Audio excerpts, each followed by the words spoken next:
a great teacher. I take this opportunity to congratulate and extend sincere appreciation and gratitude to all the teachers present in today's event. A very happy Teachers' Day to all of you.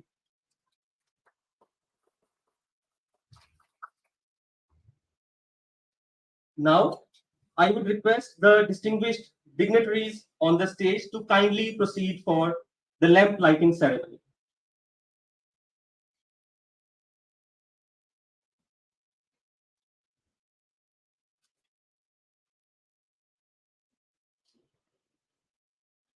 For our international partners, I would like to share that in this symbolic ceremony, the light symbolizes knowledge and darkness symbolizes ignorance. Knowledge removes ignorance, just as the light removes darkness. We consider knowledge to be an everlasting inner wealth. Hence, we light the lamp to bow down to knowledge as the greatest of all forms of wealth.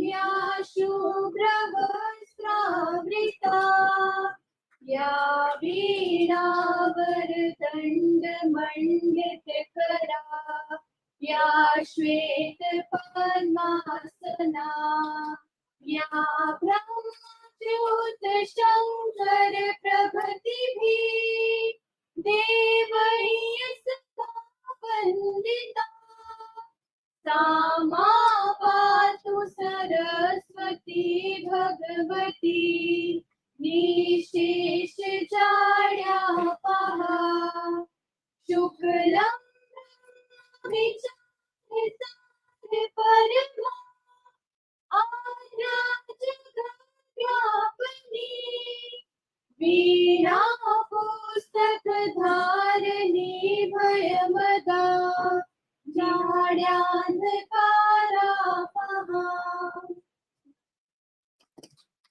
Thank you. For our international guests, I would like to share that this was Saraswati Vandana. And by chanting Saraswati Vandana, we take the blessings of Goddess Saraswati. Goddess Saraswati is the goddess of knowledge, language, music, and arts. She symbolizes energy and power in all its forms. The Saraswati Vandana is one of the many mantras chanted to seek blessings of Goddess Saraswati, the mother of Vedas and knowledge. Chanting the Saraswati Vandana mantra is believed to remove all the obstacles in one's education and career as one realizes the value of knowledge.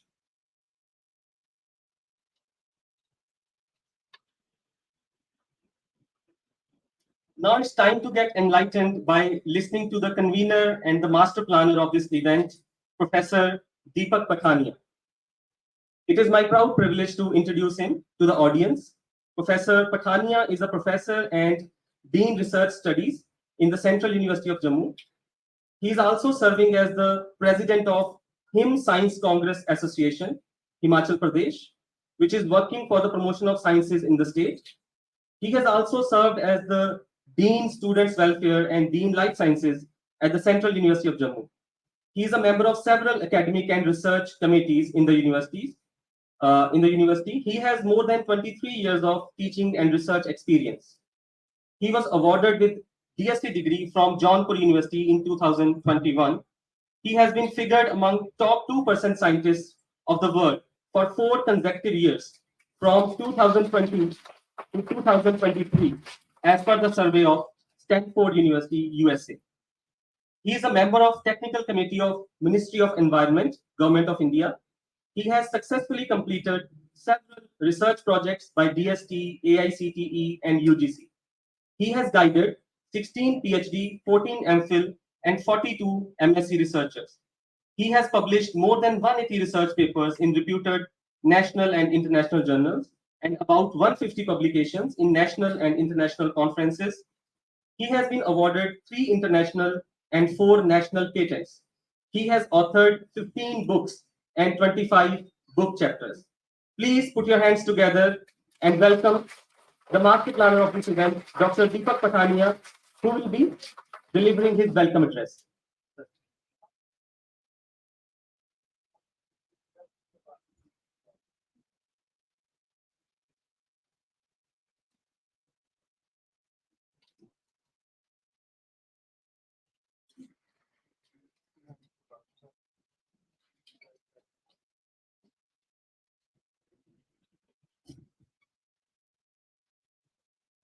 Good morning to all.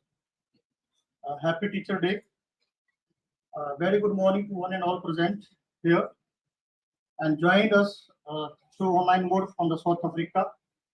Thank you for joining us at this International Symposium on theme Sustainable Green Initiative, a Global Perspective, which is being organized by Dean Research Studies Office and the School of the Life Sciences Center of Jammu in collaboration with Durban University of Technology, South Africa.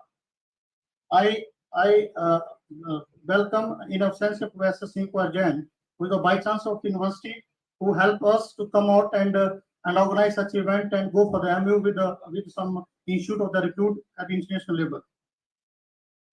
level. It is my proud privilege to extend a warm welcome to Professor K. Mutar, Director TTI, Durban University of Technology, South Africa, for accepting our request as a keynote speaker of the event. I am thankful for her tireless effort and helping out during the initiation of MOU between Central University of Jammu and Durban University of Technology. I take this opportunity to extend a warm welcome to Professor Ajay Kumar Mishra, Department of Chemistry, Durban University of Technology. He is a person who had laid down the foundation of organization of this event and signing of MOU between CUJ and DUT for the exchange of the research and faculty. I extend my heartfelt welcome to Professor Yaswant Singh, Registrar, Central University Jammu, Professor B.S. Bhau, Dean, School of Life Sciences, Professor Sunil Dutt, Head Department of Environmental Sciences, Professor Kali, Professor in Department of Environmental Sciences, Deans, Heads, Professor Mustaq, and the faculty of the various departments, and delegates from India and South Africa for sparing the time and for their presence. Sustainable development is a need of the present time, not only for the survival of the mankind, but also for the future protection. Unlike the other great revolution of the human history, the green revolution, the industrial revolution, the sustainable revolution will have to take place rapidly at different level and in many different spheres simultaneously. With the industrialization and technological development, market has flooded with product of the daily consumption. They could, however, be a source of danger for health and for our environment. Over the past few years, CUJ has earned strong international academic presence by providing highest quality of education for our students, many of whom now hold the leadership role in country and around the world. This event will be of mutual benefit and would serve as an indication of continuous interest of collaboration. No matter how much we can accomplish by ourselves, whether it is research or development, it is never sustained in this knowledge. Therefore, purpose of the symposium is to exchange ideas, and by participating in this exchange, the 21st century is full of new and unknown challenges and opportunities. Our vision for continuous excellence is to invest even more on resources to enhance the knowledge and foster wide-ranging research to meet these challenges, maximizing new opportunities for the benefit of humankind. No single institution, no matter how large or well endowed, can address full challenge by itself. In this era of globalization, interdependent cooperative partnership with other institutions of academic excellence around the world is not an option, but it is necessary. I hope this symposium would be able to achieve its objective in providing an effective forum for the researchers to achieving knowledge, research, and technology for the humanity. I believe this partnership between the Central University of Jammu and Durban University of Technology will lead to much new joint research initiative in the field of global warming, materials, bioenergy, bioengineering, artificial intelligence, cybersecurity, and many more that produce new synergies and add academics value for both the institution in the year ahead. This is beginning in which we have stepped in, and consolidation in this initiative has to be sustained and grow into a useful partnership. I wish you a productive symposium with encouraging discussion and the exchange of knowledge so that together we can anticipate a future of technology. I once again welcome one and all. Thank you very much. Jai Hind, Jai Bharat.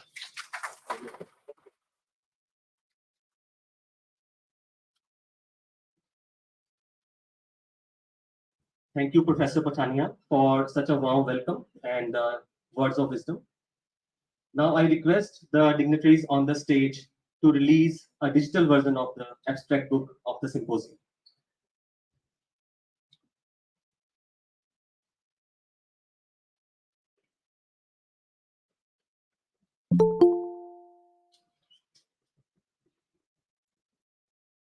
Please give a big round of applause.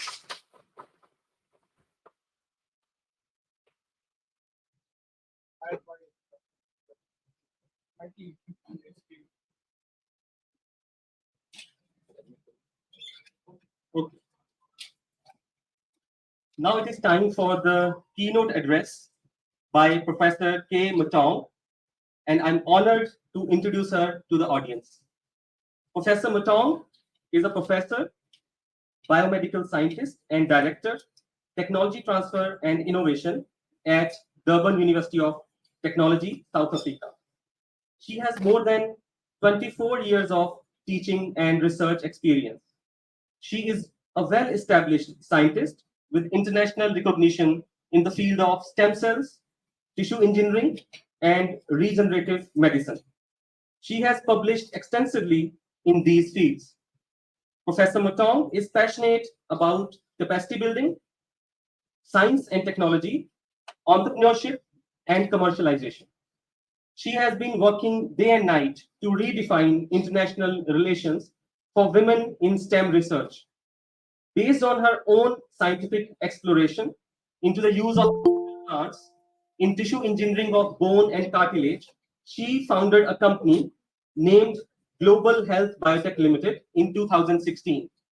The company has developed a natural anti-inflammatory ointment named La Africa Soother from medicinal plants, which helps relieve muscle pain and joint aches. She has also licensed a technology to develop a plant-based pump protein shake, which helps to decrease muscle inflammation and accelerate its regeneration. For her groundbreaking innovation, she has received recognition from a wide spectrum of institutions for her consistent efforts to bridge the gap between science, commercialization, and entrepreneurship.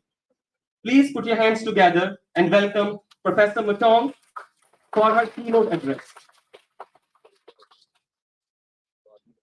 Good morning, colleagues. I just want to show my face so that you can see that I'm not a robot, but I'm just going to switch it off for the bandwidth. Let me just start. Thank you so much for inviting me, Professor Sanjeev Jain, the Vice Chancellor, Central University of Jammu, Professor Deepak Pathania, Dean of Research Studies, Professor Bau, Dean Life Science, Professor Ajay Kumar Mishra, member of the faculty, valued colleagues from the academic administration support sector of the university, our postgraduate students, ladies and gentlemen. In South Africa, I'm going to say good morning, goeiemôre, sanbonani, molweni, dumelang, and hello. My name is Professor Kiwelebohile Motaung, has already been introduced, the Director for Technology Transfer and Innovation. It is my great pleasure to welcome all of you to the joint symposium between Department of Environmental Sciences, Central University of Jammu, India, and Department of Chemistry, Durban University of Technology, South Africa. Let me first offer my warmest congratulatory to those who are also going to present in this symposium. They are cutting-edge research projects which offer innovative solutions that bring substantial benefits to our society as well as significant and positive changes to our lives. Allow me, ladies and gentlemen, to say the following. In 2019, Durban University of Technology adopted a new strategic direction named Envision 2030. The strategic map seeks inter alia to position DUT as a leader in cutting-edge research and innovation that is aimed at supporting industry advancement and societal improvement while contributing to the knowledge. At its core, the strategy places DUT's peoples as engine and catalyst of creativity, innovation, entrepreneurship, so that they can contribute meaningfully and productively to this changing world. At the institutional level, DUT acknowledged that despite some significant improvements towards achieving goals set out research and innovation strategy 2014-2020 and achieving DUT entry into the Times Higher Education World University ranking.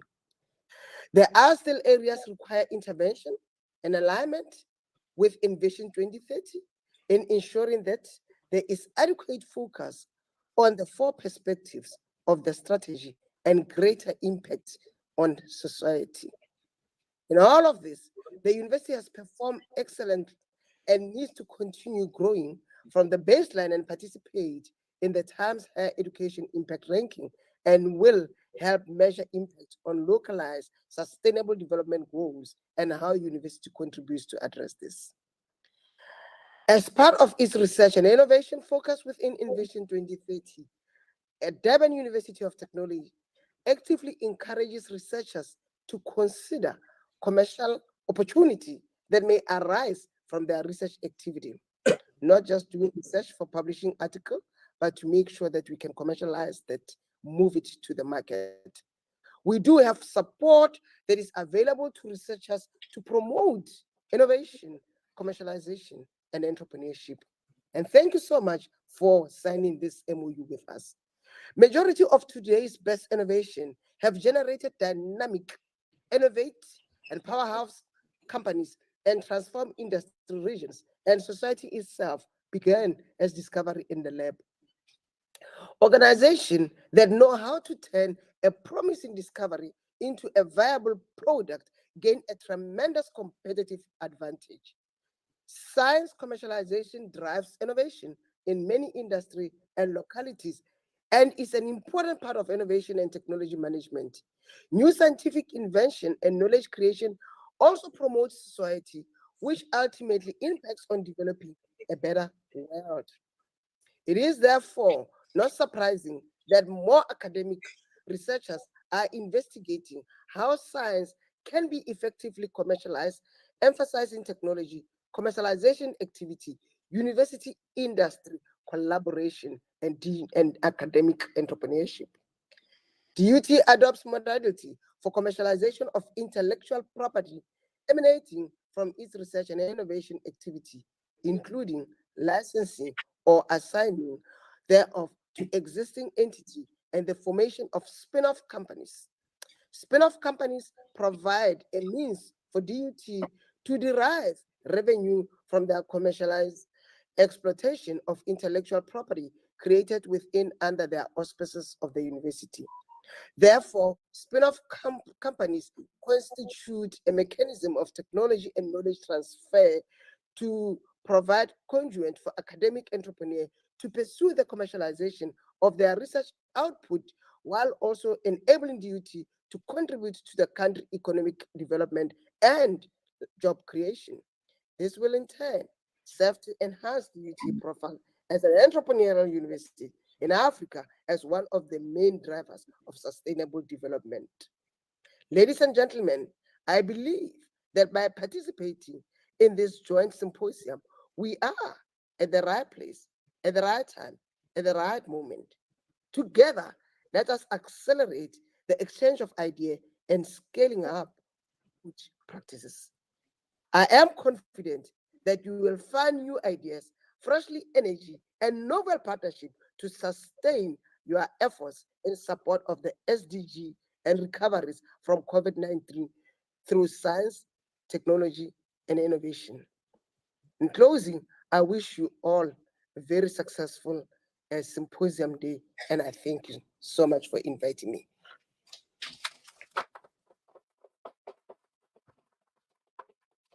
Thank you so much, Professor Matong, for such an inspiring and motivating talk. And we are really honored to have you with us today. Uh, Now I request Professor Patania and the dignitaries on the dais to kindly welcome and honor the chief guest of the day, Professor Yashwant Singh, Registrar, Central University of Jammu, by presenting a bouquet of flowers.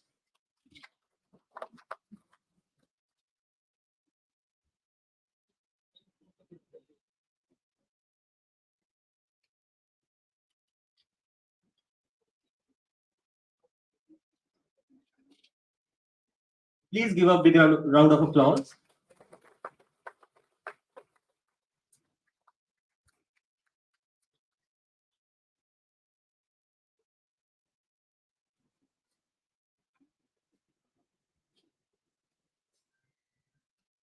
Moving forward, I would like to invite Professor Sunil Dhar, Professor and Head of Environmental Sciences, Central University of Jammu, for a few words. And it is my pleasure to introduce her to the audience. Professor Dhar has more than 25 years of teaching and research experience. He earned his PhD from Punjab University, Chandigarh. Earlier, he has also served as Head Department of Geology, Government PG College, Dharmshala, Himachal Pradesh. He has been Joint Secretary of the Indian Geological Association. He has several publications in national and international journals, and he has successfully completed several research projects. I request Professor Dhar to please come to the dais and address the audience.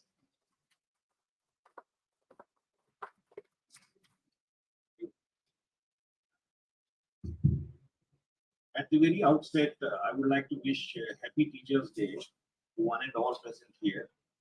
This day will commemorate the birth anniversary of the towering educationist of our country, Professor S.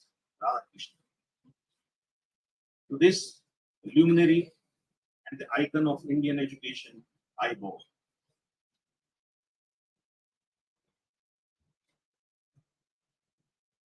Sitting on the dais, Professor Deepak Pathania, Dean Research, Dean Life Sciences, Professor Pau, Registrar of our university, Professor Yashwant Singh, of the dais, Professor Mushtaq, the faculty members of my department, Professor Richa, Dr. Pankaj Mehta, Dr.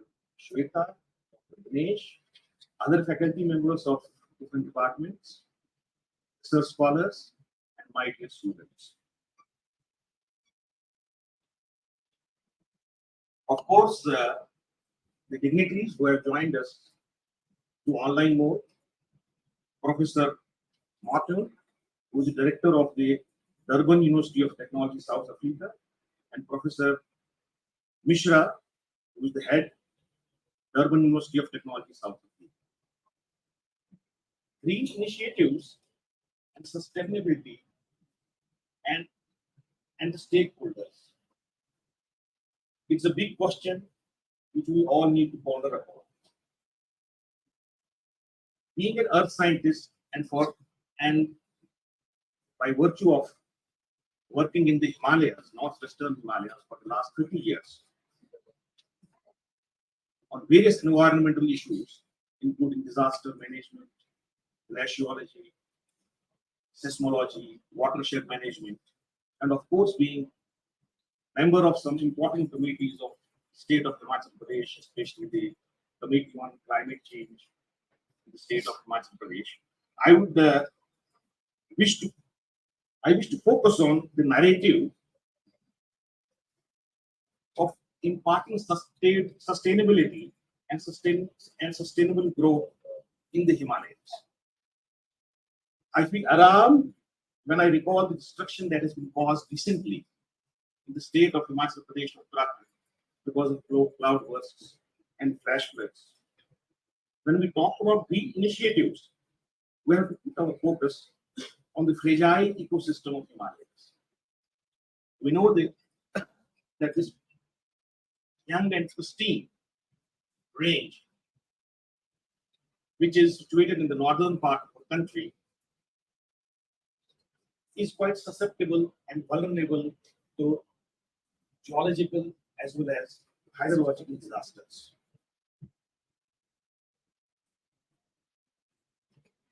The haphazard development in the susceptible terrain of Himalayas. That is why we have to relook. Geological and meteorological sensitivities of Himalayas and the need of green initiative has to be practiced rigorously as well as religiously. Green energy, green minerals should substitute our norm of development. We know that Himalayas recently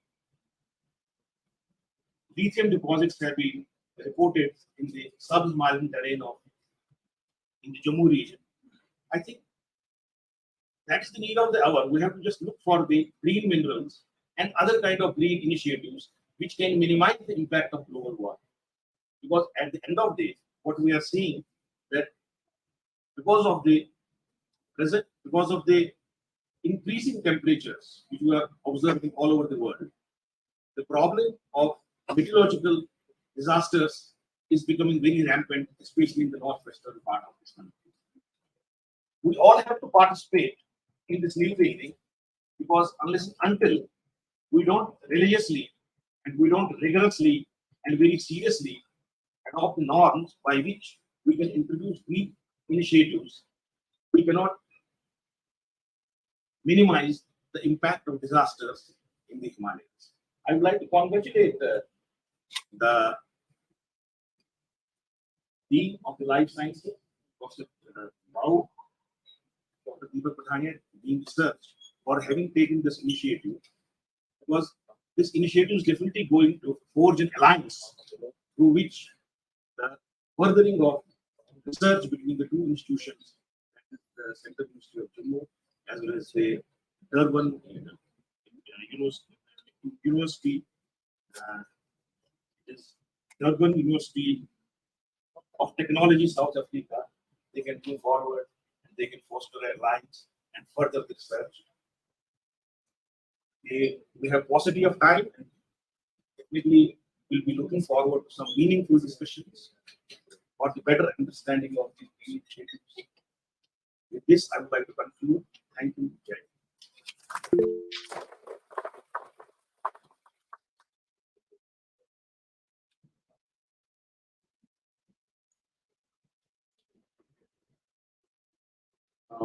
Thank you, Professor Dhar, for your inspiring words. Moving forward, it is a privilege to invite and introduce Professor Ajay Kumar Mishra, who is with us online from the Durban University of Technology, South Africa, for his address on nanotechnology and IEEE Nanotechnology Council, South Africa chapter. Professor Mishra is currently working as professor in the Department of Chemistry, Durban University of Technology. He is also working as the Director, Academy of Nanotechnology and Wastewater Innovations, Johannesburg.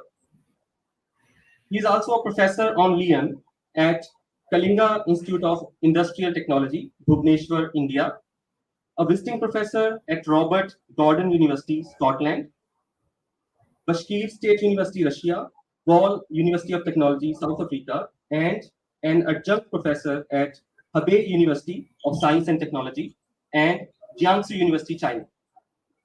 Professor Mishra earned his MSc and PhD from the University of Delhi. He has served as a senior lecturer, later associate professor, and then the director of Center of Nanomaterials at the University of Johannesburg. And he has been working as a professor in the Durban University since 2015. Professor Mishra is a renowned researcher, and his name has been figured among the top 2% most cited scientists of the world from 2019 till date. He has more than 400 publications to his excellent academic profile, which includes peer-reviewed international journal articles, conference proceedings, book chapters, and other scientific literature. Professor Mishra is a member of several scientific advisory boards worldwide and a member of the prestigious Shanti Swaroop Bhatnagar Reviewer Panel Board. He has edited more than 40 books, delivered more than 125 plenary and keynote lectures. He has guided 15 PhD students and 23 MPhil research scholars. He has secured a number of international grants as well as awards, including Fellow Member and Chartered Scientist by the Royal Society of Chemistry, UK, and Chancellor's Prize for Excellent Achievement in Research. So without taking any more time, I invite Professor Mishra to deliver his talk. Please give a big round of applause to Professor Mishra. Thank you so much. Can you able to hear me? Yes, sir. Yes. Yeah. Very good morning.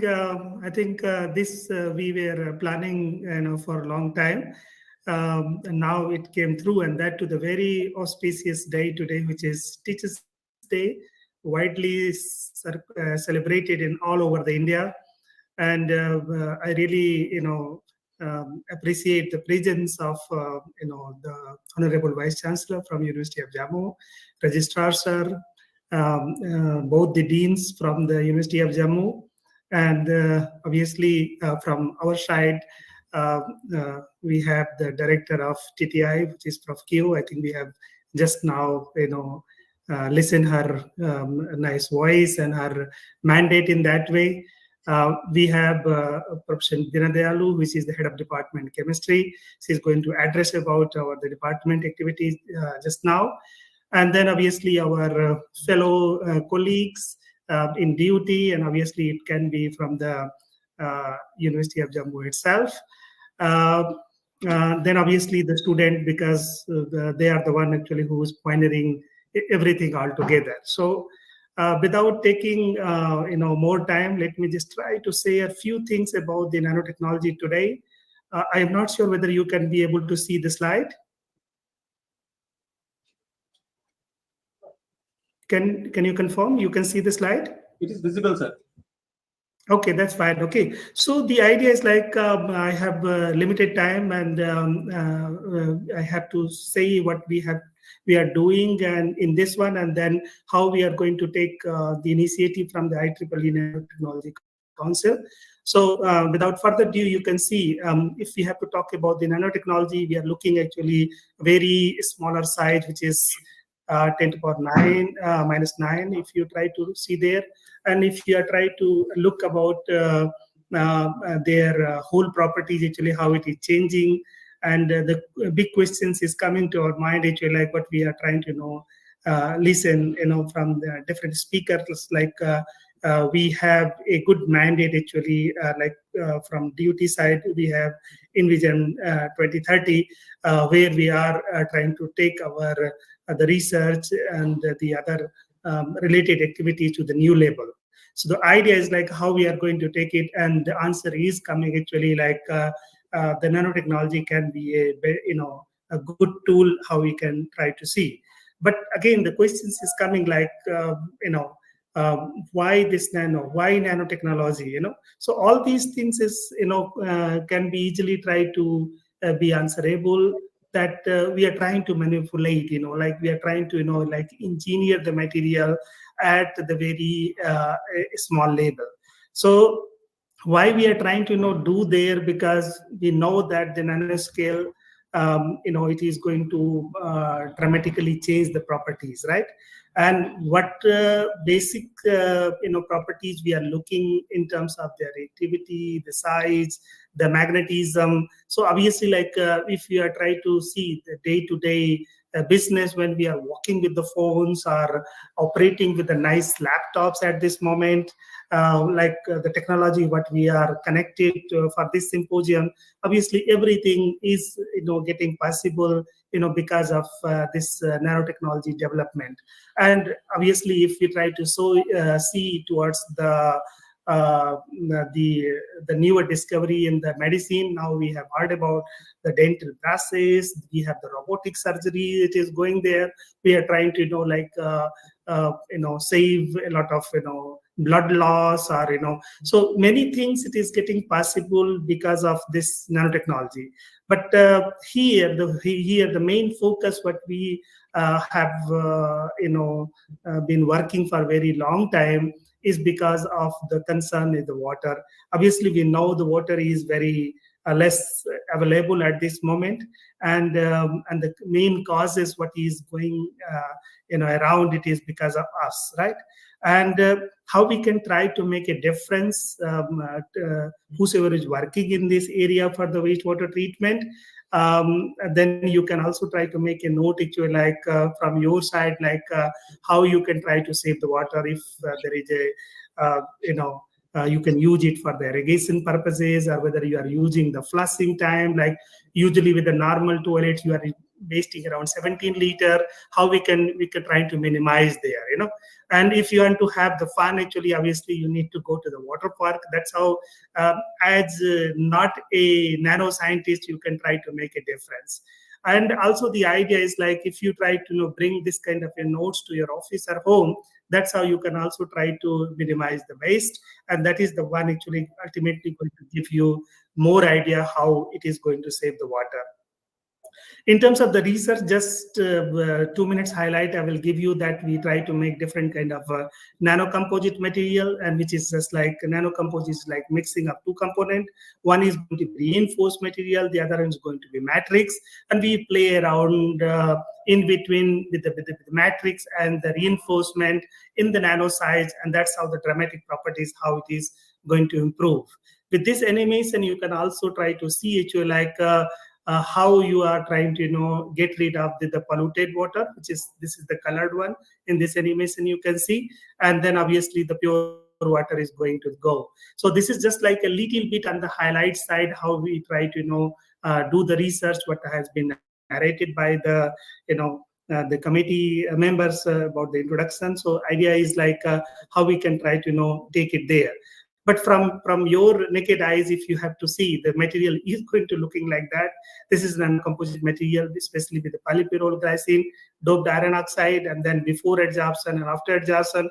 But if you try to see in terms of like how much materials we are trying to put it, or how much adsorbent you are going to to it, that is there. And obviously you need to take out the maximum removal of the whether it is inorganic pollutant, which is heavy metals, or organic. So I'm not taking you more deep on the chemistry side, rather giving you the flavor actually how the research is going. Then the second aspect actually, if you are interested, you can again join tomorrow, because that will be in-depth talk. I'm giving online and offline both mode.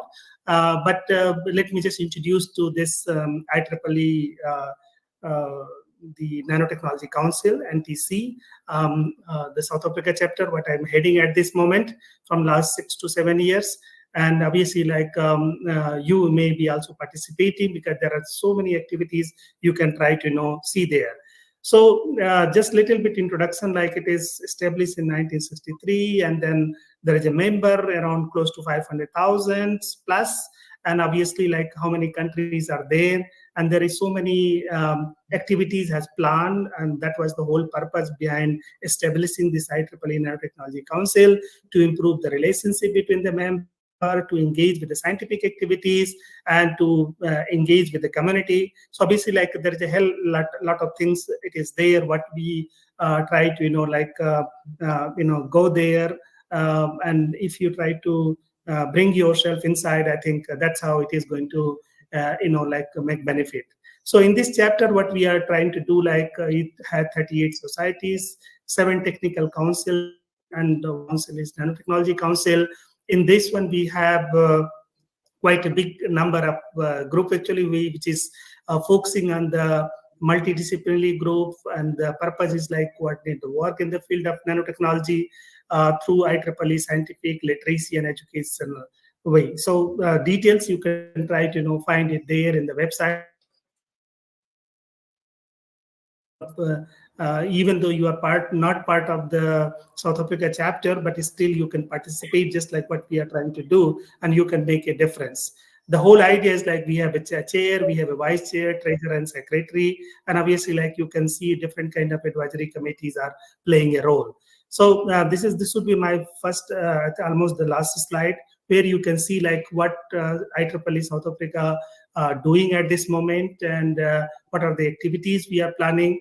And then obviously, like once you participate, there is a lot of support program. You can be like a distinguished speaker. You can have the student wing, student chapter itself.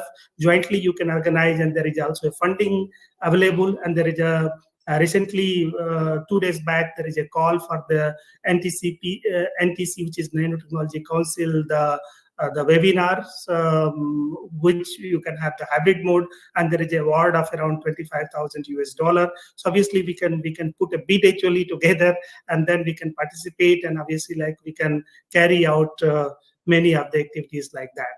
So in that note, I just wanted to say thank you very much for giving me the opportunity to speak and talk about this nanotechnology a bit, and also the IEEE Nanotechnology Council. Thank you so much.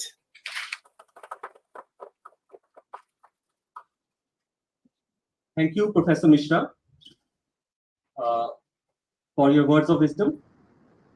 And now I would like to take this opportunity to introduce the chief guest of the day, Worthy Registrar Sir, Dr. Yashwant Singh Ji.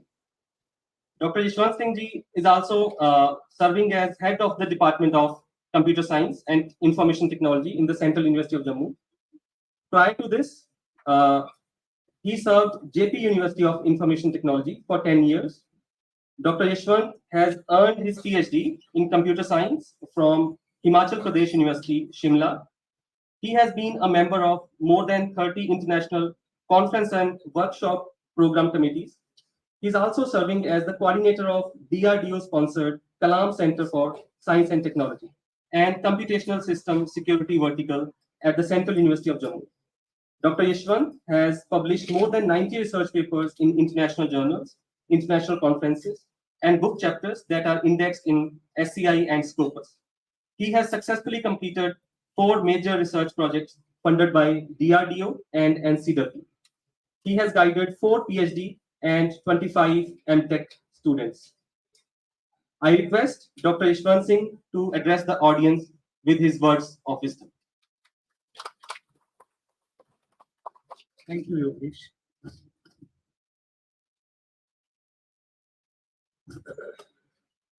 Good afternoon, one and all present over here, and happy Teachers' Day. Honorable Vice Chancellor Professor Sanjeev Jain, in absentia, Professor Deepak Padhania, Dean Research Studies, Professor B.S. Bhau sir, Dean Life Sciences,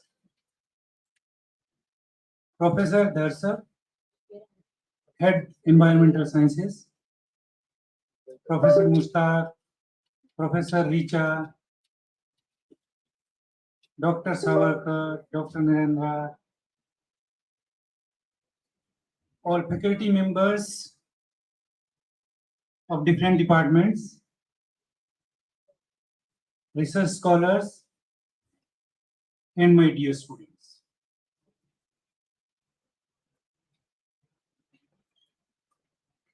I welcome the online distinguished academicians, Professor Ajay Kumar Mishra and Professor K. Motong, tonight hearing the word from you. I have been given this opportunity over here. I am very grateful to Professor Deepak Padhania. I am deeply honored to stand before you today to discuss the critical topics of sustainable green initiative, a global perspective. This initiative is not just an abstract concept.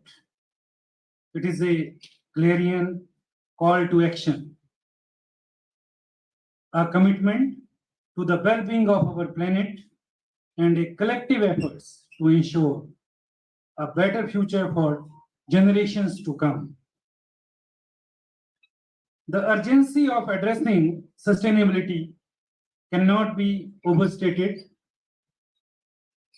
Our planet faces unprecedented challenges like climate change, habitat destructions, resource depletion, and a growing global population with increasing demand on our natural systems. It is no longer a question of whether we need to act, it is a question of how quickly and effectively we can do so. The Sustainable Green Initiative is a response to the global crisis, and it embodies a perspective that transcends borders, cultures, and ideologies. It recognizes that the health of our planet is a shared responsibility, and the actions we take in one part of the world have repercussions far beyond our immediate surroundings. It calls for a new way of thinking, a paradigm shift that places sustainability at the forefront of all our decisions, whether they are made in the boardroom, in the laboratories, the community, or the hall of government. One of the key principles of this initiative is that sustainability is not a burden, but an opportunity. It is an opportunity for innovation, for economic growth, for improved health and well being, and for stronger, more resilient communities. Sustainable practices can drive economic development through the creation of green jobs, the development of renewable energy sources, and the promotion of environmentally friendly technologies. Moreover, the Sustainable Green Initiative acknowledges that true sustainability is inclusive. It is not just about protecting the environment, but also about ensuring social equity and justice. Sustainable development must address issues of poverty, inequality, and access to the resources. It must respect the rights and needs of indigenous communities and vulnerable populations. It must promote education and awareness so that everyone can participate in building a sustainable future. To achieve these goals on a global scale, we must act collectively and decisively. No nation, organization, or individual can tackle the challenges of sustainability alone. It requires collaboration, knowledge sharing, and the willingness to learn from one another's successes, and failures. The Sustainable Green Initiative encourages partnerships between governments, businesses, civil societies, and academia to find holistic solutions to complex problems. In conclusion, the Sustainable Green Initiative is not just an idea, it is necessity. It is global perspective that recognizes the interconnectedness of our world and the shared responsibility we have for its well-being. It calls for us to be steward of the environment, champions of the social justice, and advocate for the sustainable futures. Let us embrace this initiative with open heart and open mind. Let us work together as a global community to leave a legacy of a healthier, more sustainable planet for our children, our grandchildren. The time for action is now, and the path to sustainability is clear together. We can make a difference. Before concluding, as a custodian of this university, I take this opportunity to share something about university to our online Durban University of Technology members or other members, and few newly joined faculty members joined over here. So I want to share something regarding our university. Our university started in the year 2011. At present, we have 9 different schools. Under those schools, we have 20 departments and 2 centers. And those departments includes life sciences, basic and applied sciences, social sciences, humanities, languages, management sciences, and engineering as well. We have at present 20 PhD programs and 35 PG programs and 5 integrated UG PG programs, 4 UG programs, which includes the engineering programs, which just started the last year. And at present, we have 2,554 students and highly qualified 136 faculty members, regular members, and 90 staff members, and 55 research staff, which is engaged with the various research projects. We have 3 Center of Excellence in our university: DRDO Industry Academia CLAM Center of Excellence, under which the Sensor Division and Computational System Security Division. So more than 60 crores of the grant is already with us, and different projects is going on under this CLAM Center of Excellence.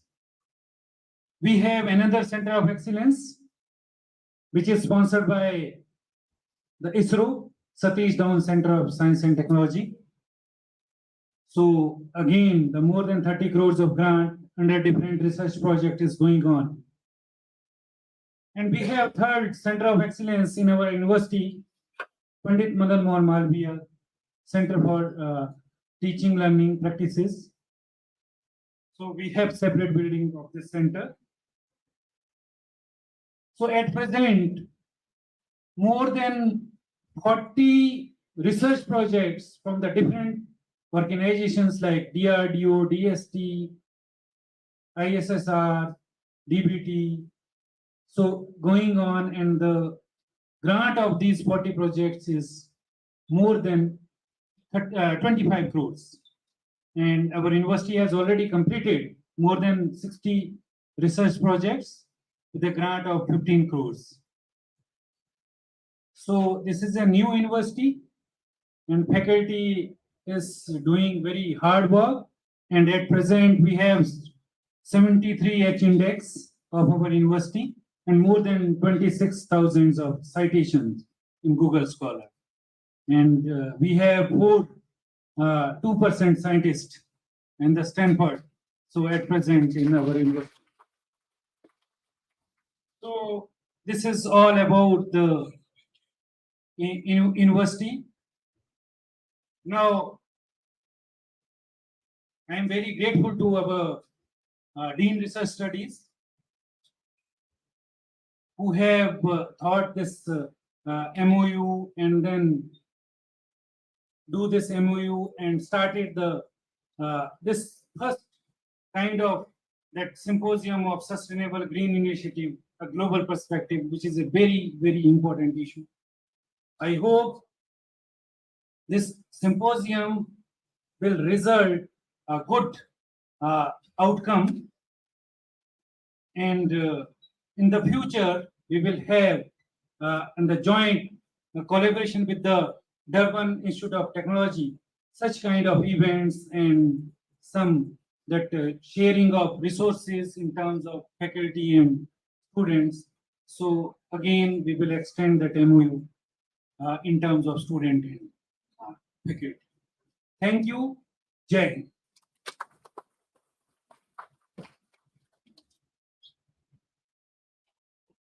Thank you so much, Registrar Sir, for your kind words. So now we are honored to have the head of the Department of Chemistry, Durban University of Technology, South Africa, Professor Nirmala Deen Dayalu. Although her talk was not in the schedule, but we are grateful that she wants to say a few words and address the audience.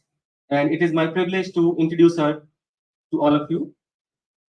Professor Nirmala has more than 26 years of academic experience as a demonstrator, lecturer, senior lecturer, associate, and now a full professor. She has published 56 peer-reviewed journal articles, and she has presented more than 70 national and international conference presentations. She has guided 2 PhD and 16 master's students for their research. So, without taking any more time, I welcome Professor Nirmala to address the audience. Please give a big round of applause to Professor Nirmala. Hi, good morning to everyone. I hope you can hear me. Good morning to the deans and other faculty members, students from DUT and Gemini University. I'm very happy to be here and to be speaking to you. Firstly, I'd like to say that the Department of Chemistry at DUT is a very small department, and compared to the other universities in India, and we have a staff number of 13 full-time academics and 15 administrative staff in the department. And we have 5 senior lecturers, we have 4 full professors, and we have 3 lecturers and 2 junior lecturers that are studying for PhDs. The department offers both undergraduate and postgraduate programs. And we also have strong links with industry through our advisory board and collaborations with different universities and industries. So our diploma students are required to spend at least 9 months in industry before they obtain their qualification, the diploma in analytical chemistry. And for this reason, we have over 100 industries on our database, which we use to place our final level students. So these students get placed in industry where they get practical experience on working in an industry in the laboratory before they get their qualification. We also have advisory board meetings with these industries, these companies, and we have at least 2 per annum. We also use our advisory board members for our curriculum design and to offer new programs and even short courses. We offer advanced diploma and postgraduate diploma as well in chemistry, and the master's and PhD. We've been seeing a small increase in the student numbers that we are enrolling, and our student numbers have been increasing from 2020 to 2022. So we had from undergraduates increased from 87% to about 90%. Also, in terms of equity, the number of Black or African students that have enrolled in our department has also been increasing over the 2020 to 2022 period from about 87 to 90%. Our female numbers in 2022 have also increased to over 50%, where we have a greater cohort of female students as compared to male students. We also have increase in our graduation rates from 2020 to 2022 for our diploma students, as well our postgraduate students. And I want to say that in our department, when you look at the faculty of applied science, you find that our department has approximately 11% of the total student population that are postgrad students. And this is above our faculty average, which is about 7%. So as a chemistry department, our postgraduate research is increasing.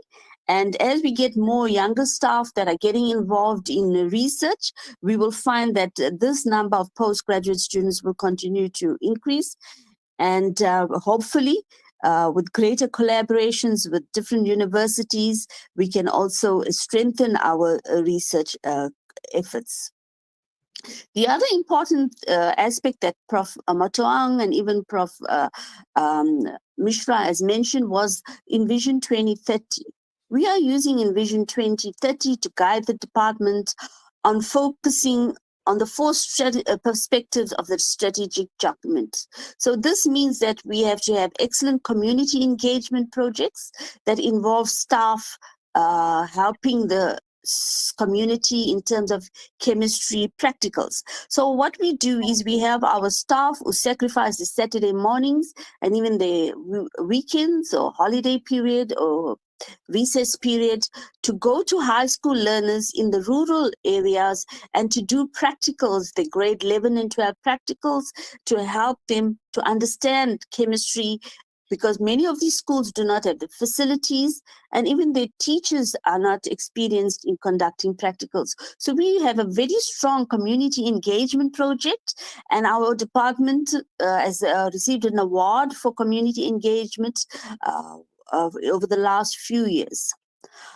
Our department is also actively involved with research with other countries, and we have Propiseti, who is actively involved with collaboration with the German industry, and they did visit the department last year. We have staff that work with the CSIR and Mintec, which are parastatals in South Africa, and they have good collaborations to assist these students who are doing postgraduate studies and the researchers to build capacity. We have interfaculty and multidisciplinary research with focus in the university, and also we have national and university collaborations. We have many staff that receive NRF grants. In fact, most of the academic staff have NRF grants, which assist them with their research projects. I would also like to hone in on the lecturers that are involved with research in the department.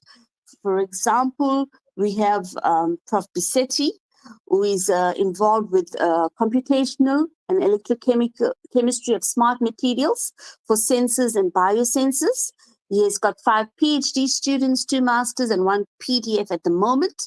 And his research symposium is is on the development of electrochemical sensors, interdisciplinary research using computational modeling tools to design biosensors and to gain insight at an atomic level and a molecular level.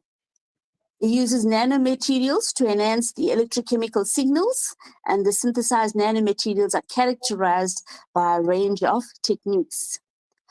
I myself am involved with research, and I do research on biomass valorization using ionic liquids. I have 3 masters, 4 PhD and 4 PDFs at the moment.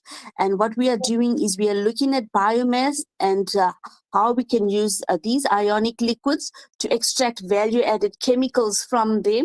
So we use a number of ionic liquids, and we're looking at new ionic liquids for the extraction of value-added chemicals. For example, HMF, levulinic acid, glycerol, FAME. So these are some of the works that I'm doing in my research area. We're also looking at biogas from biomass, and the biogas from biomass is using waste from municipal waste, from sugar wastewater, and even using sludge and waste food products to give biogas. So these are ongoing research projects. Then we have Dr. Makoto, who is involved with wastewater remediation. We have Dr. Vimla Paul, who does nanocomposite work. Dr. Pinky Ntola, who's involved with catalysis and using Fischer-Tropsch process for synthesis of different types of hydrocarbons. So that is some of the research areas that are active in the departments.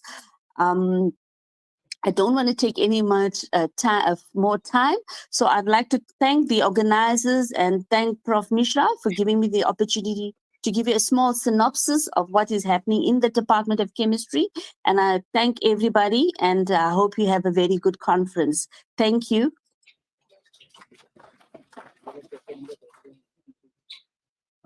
Thank you, Professor Nimula, for such welcoming words and extending collaboration opportunities with your department. And we look forward to establish a very strong association with your department in the near future. Thank you. So moving towards the conclusion of the inaugural session, it gives me immense pleasure to introduce Professor B.S. Bhau, Professor and Head of the Department of Botany, Central University of Jammu. He's also serving as the Director of Kalam Center of Excellence and Dean, School of Life Sciences in the university. Professor Bhau earned his MSc and PhD degree from the University of Jammu. Professor Bhau has more than 23 years of teaching and research experience. He is a fellow of the Royal Society of Biology, UK, fellow and member of the International Association for Plant Tissue Culture and Biotechnology, and a life member of several national and international societies. He's on the editorial board of several national and international journals of repute. His significant contribution in the area of plant biotechnology earned him several prestigious awards, including Professor Y.S. Murthy Gold Medal by Indian Botanical Society. He has one Indian and one international patent to his credit. He has successfully completed several major research projects and published extensively in the field of plant sciences. I invite Professor B.S. Bhau to address the audience and extend a formal vote of thanks.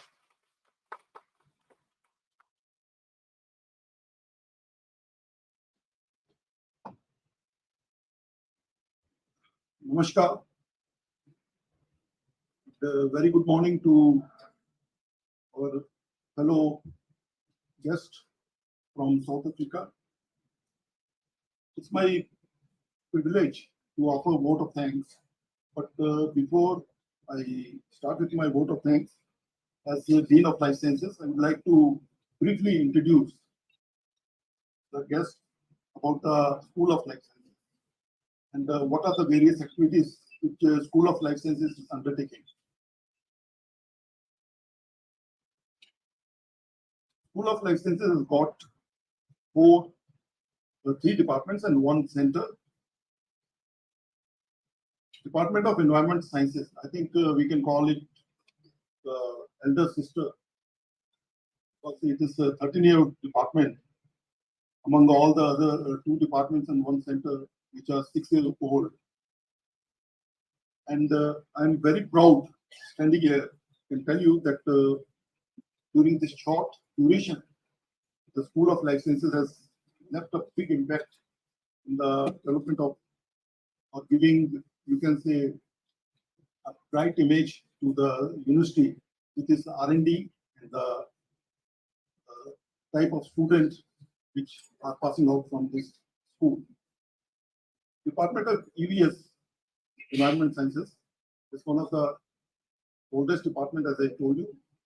And all the faculties, they are actively involved in different R&D activities, and they are majorly focused on natural resource management, environmental geoscience, solid waste management, and green energy development.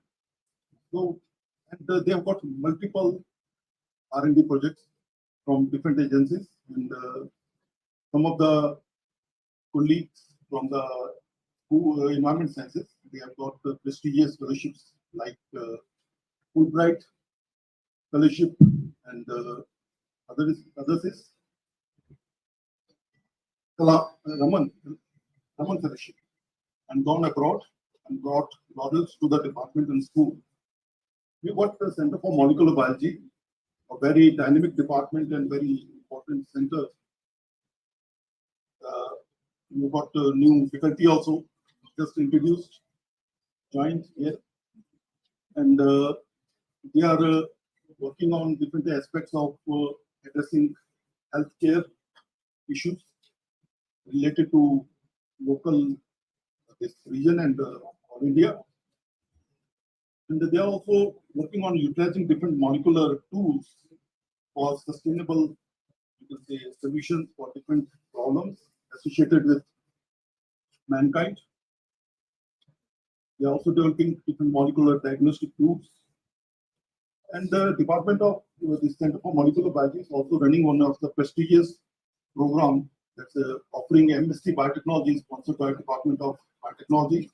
And courtesy Professor Mushtaq, who's sitting over here, he has worked hard to get this program from the Department of Biotechnology. Yeah, whole team, in fact, whole school, I will say. Okay. Yeah.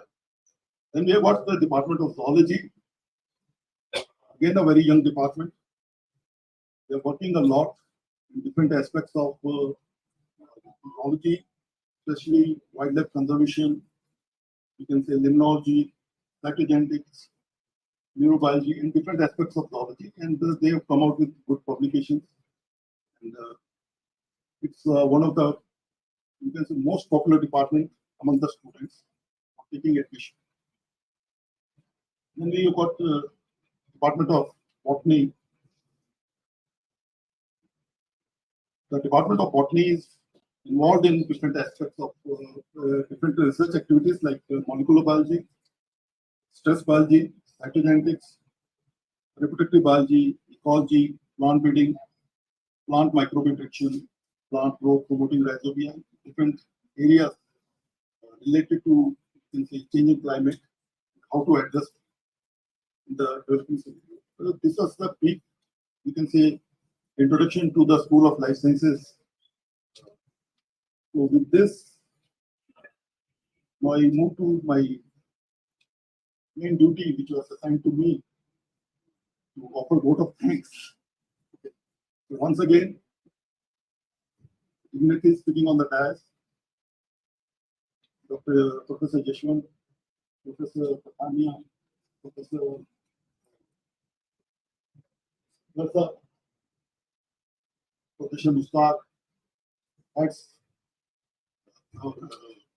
Savar Prasad, Director, CMB, new head of the department, Zoology, Ashok Yadav, my colleagues, research scholars, students, and guests joining online, Professor Ajay Mishra, Professor K. Mutam, and Professor Nirmala, yeah, and other dignitaries. On behalf of School of Licenses, it gives me immense pleasure to offer vote of thanks. At the onset, I would like to thank our Honorable Vice Chancellor in actions here, who has given us this opportunity and supported us in all our endeavors to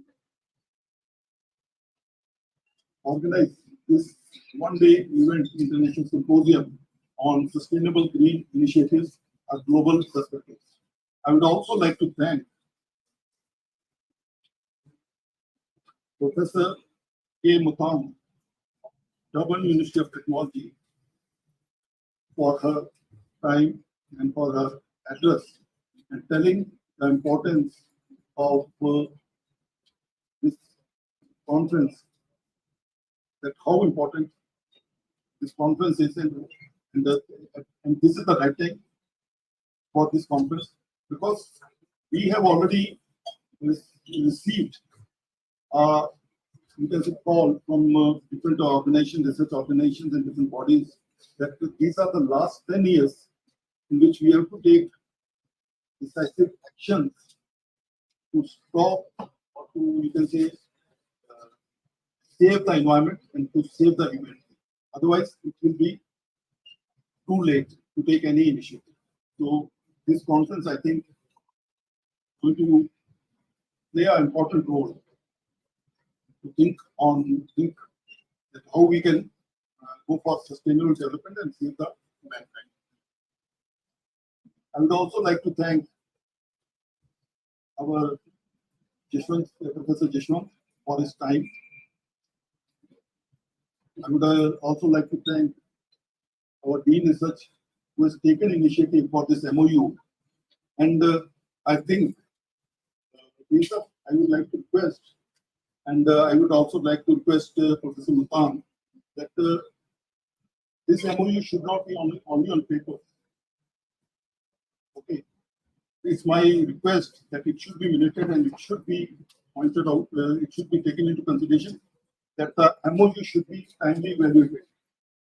It should be timely evaluated either quarterly or half-yearly.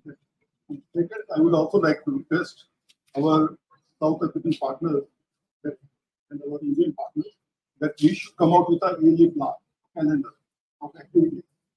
And every year we should sit together at least once in, you can say, South Africa or once in India.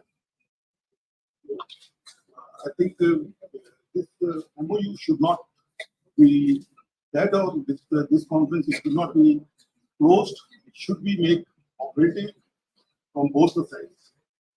Okay. I would also like to thank all my fellow colleagues and the people joining online from South Africa for their time and patience hearing. I would like to thank all the research scholars, and I would also like to thank administration for supporting us to organize this conference. With these words, I offer my best wishes for this conference and thank you very much. Thank you.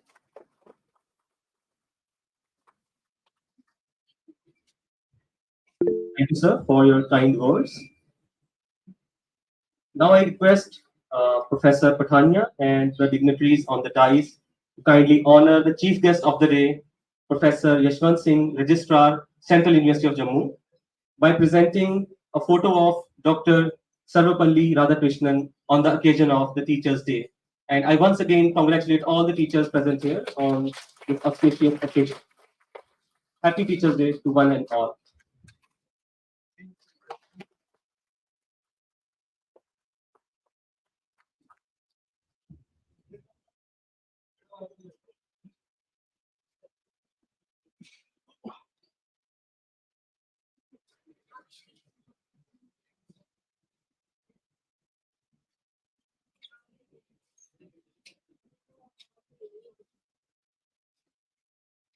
Thank you.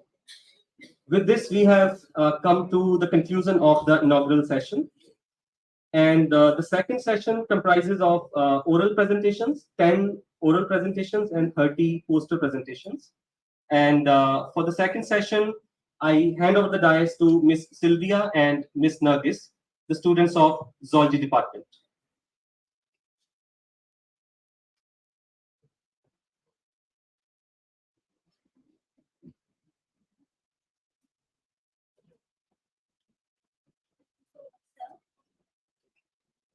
Reusing and repurposing is one of the most effective ways to contribute to environmental sustainability.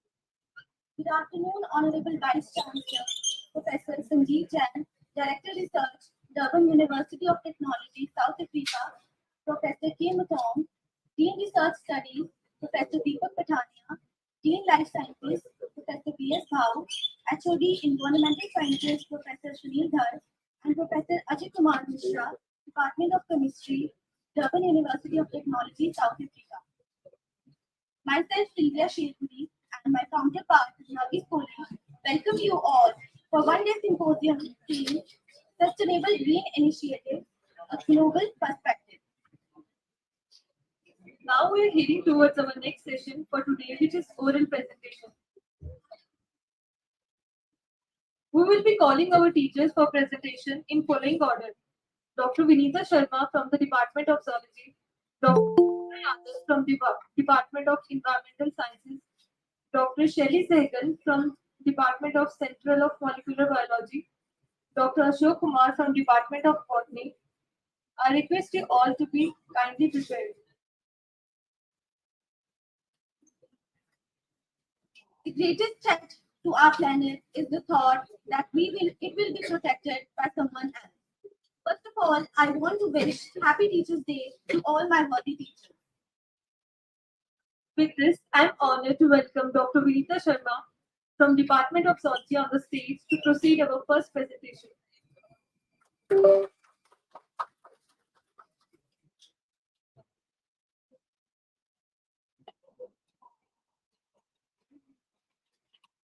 Very good morning to our South African counterparts and good afternoon to all the counterparts from our India. And I am very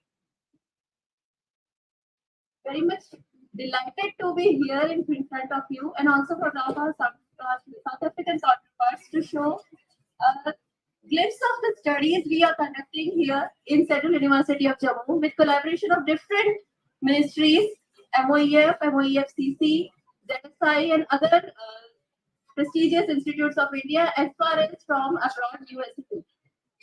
Without wasting time, honoring the dais and Honorable Vice Chancellor, Professor Sanjeev Jain sir, and the Director, Professor K. Motan from DTU.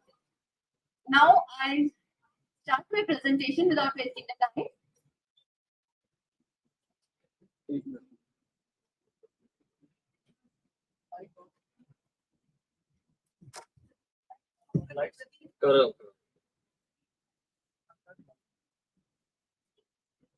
So the topic of my presentation is the integration of technologies in combating illegal wildlife trafficking of horn trophies of Asian and African assemblages, a way forward toward G20. We all know that the theme of today's one-day International Symposium is Sustainable Green Initiative, a global perspective. We, without animals or without wildlife, is none. Or we can say that we are the part of the entire ecosystem. So how we can say that we are not involved them in our studies or not we involve ourselves in their studies. So with this, I'll start my presentation.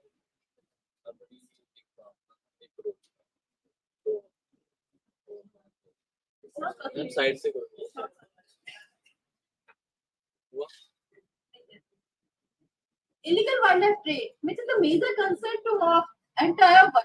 Right now, we are losing the species day by day. Not start from the microorganisms to the giant mammals. And who we are the peoples which are the main cause or menace for this or the entire biodiversity loss. And among them, we are the greedy peoples. Though we are to ourselves for the entire uppermost portion of the ecosystem, but we are too much greedy that we are not aware of what to do, how to control ourselves to encompass our greediness, and the result is we are facing the biodiversity loss day by day.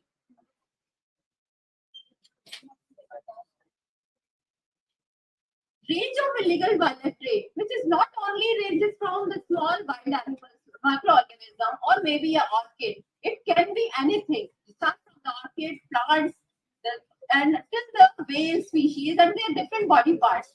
Today, we are the frontline staff which are working too hard and across the globe. The enforcement agencies, CITES, the law and enforcement agency, along with the police, Interpol also working together with this particular studies. Horn trophies.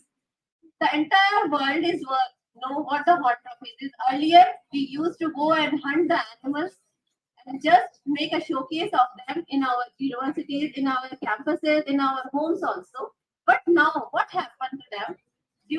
Simultaneously, we are also losing the diversity only to admire the beauty of the horns or the trophies. What is the requirement is? Integration. The topic of my research is integration of different technologies. Though we are working, there are many technologies available, but unless until when we are not going to integrate different type of approaches, then it is useless or useless to address different type of issues related to the wildlife trafficking. At the very start, the nabbing of the wildlife trader is the first requirement, and for nabbing, it is not necessary the wildlife people or the forest people or the police is well aware of all those techniques, and he or she identify the species from the confiscated article. So development of species identification protocols from different type of wildlife parts and products is the major taxonomic and integration of biological, molecular biological, physical exercises are the group of this particular study. In brief, all the ungulates, or we can say in the life sciences, we are saying all the ungulates having the horns on their hands or the headgears are characterized as Artiodactyla, and it includes bovids, the family Bovidae having the horns, which are unbranched things, while the cervids, which are having the branch and all the ears falls under this particular group. And very interestingly and very good to say that all the entire bovid group or the ungulate group is originated from the South Africa itself. So it is honor for South African counterparts also that all the entire ungulates are originated from that particular region. Why does this particular type of studies or such type of studies is needed? If you can see this from this particular data from 1995 till 2022, among different types of confiscated articles, it can be an entire animal, it can be a meat, it can be a finished product, it can be a leg or hoof or tail or skin or any of the bone. Among them, trophies accounts for 13.36% in 2022 section, followed by 9.9, 17.02, and different types of. It seems that entire the 1010 area decades, the trophies among the maximum traded articles across the globe. So it is a major concern to take care of these things and develop different type of strategies. This is among different type of articles. It can be horn scrap, meat, trophies, unspecified teeth, specimen. It is saying that in this particular type of illegal wildlife trafficking or trade, not the entire animal is going to be confiscated. Many times and maximum times, only the part of product is going to be confiscated. So we have to think, integrate the taxonomy, animal taxonomy, basic science, common knowledges, including the basics of chemistry, physics, and different techniques for identification purposes. Development of efficient, cost-effective on-spot decision tools to identify bovid species and listed in schedules of Wildlife Protection Act 1972 and appendices of CITES. Here we covering the entire world by covering including the species included in appendices of CITES, while schedules, which is the Indian Wildlife Protection Act. Horn bovids are, and for this we use a different approach. We first take the measurements, go by myself and my counterparts also, take the measurements, images of those all things. Afterwards, we will see different type of articles and things. Then simultaneously, as we all know that hunters are the major ruler earlier in the wildlife, though they are hunting, but simultaneously they are fond of thinking that how much long they hunted and what type of thing they hunted. So what they do, they just make a records of their hunts. We use those data also, the ancient literatures also, and when we collaborate and collate all the entire scientific requirements, scientific data, simultaneously the ancient data, we come up with a very cost-effective, simple tool. Now we are saying cost-effective, simple tool. We can differentiate entire 19 species of bovids with wild bovids of India. After this particular slide, we can see the entire group of the wild bovids. Simultaneously, the same is applicable for the Asian assemblages, other countries, and African assemblages, including the wild buffaloes of Africa and wild buffalo of India. What in first scenario, this is the major difference between horns and antlers. Horns are only present in bovids, while antlers are present, they are branched. We all know from our school timing. Simultaneously, one more thing is the rhino horn, which is also one of the prestige from India also, which is the Russian assemblage. In India, we have one species, while in the Asian assemblage, we have two species, Javan rhino, Sumatran rhino, and Indian rhino, while two species of rhinos present in South Africa. One is white rhino, second is black rhino. But both the horn present in rhinos, while the bovids is totally different. This is what the horn is for. Horn is only for the animals, not for us. But we people use them for making the medicines, traditional medicines, using them as a powder, making the wines, making soups also for and the delicacies. This is a glimpse of different type of species present. 19 species of bovids present in India. In Jammu and Kashmir UT, we have 11 species of wild bovids, and they are Markhor, Tibetan Argali, Tibetan Gazelle, Nilgai, Ladakh Himalayan Goral, Wild Bar, Himalayan Ibex, Himalayan Thar, Himalayan Siro, Chinkara, Blackbull, Boar, Tibetan and blah blah blah. Similarly, in the African assemblages, we have the wild buffalo, Indian wild buffalo, Asian wild buffalo, they have the African wild buffalo. So we can see from the entire this particular picture all have different type of forms. So using this particular simple taxonomic tool, how to differentiate the entire bovid is a taxonomic attribute, we devised a by mathematical modeling. We go for measurements, their quantitative image analysis using geometric morphometric software. We come to the conclusion. And what type of confiscation we have? We found such type of things when we have the sample in with us. So that time entire animal is not with us, the head is not with us. For this, we devised this particular thing, the length of front curve, and we use the circumference at base. When though these type of measurements are already taken by age or practices by the hunters, but when we apply the scientific or the statistical tools over this, we found this particular have that much power to differentiate the entire bovid group of Indian assemblages, similarly from the bovid group of African assemblages. From this particular cluster graph, you can say that entire having different type of clusters. The same particular thing is applicable over Africa, this one, entire globe. This is the Argali, which is not found in India. This is Tibetan Argali, and this is applicable simultaneously. It is applicable for subspecies variation differentiation also. So we can say that this is the most effective tool. On the basis of this, we are going to develop a mobile app which will be applicable for entire world enforcement agency. So can easily identify at the time of nabbing the trader.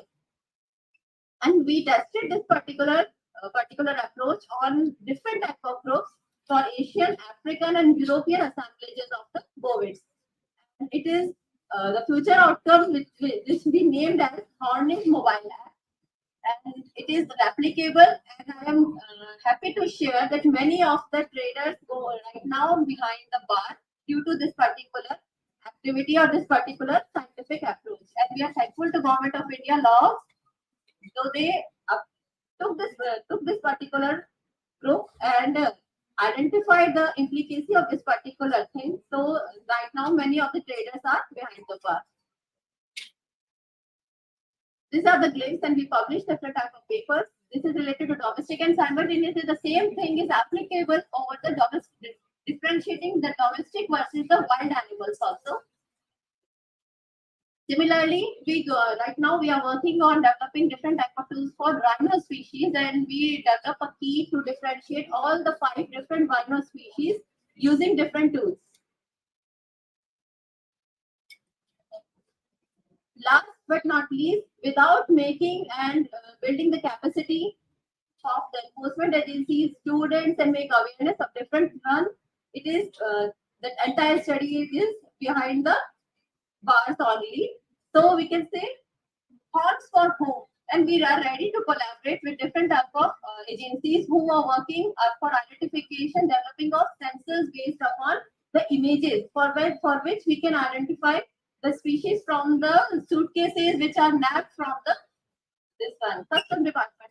With this, I am taking to this one.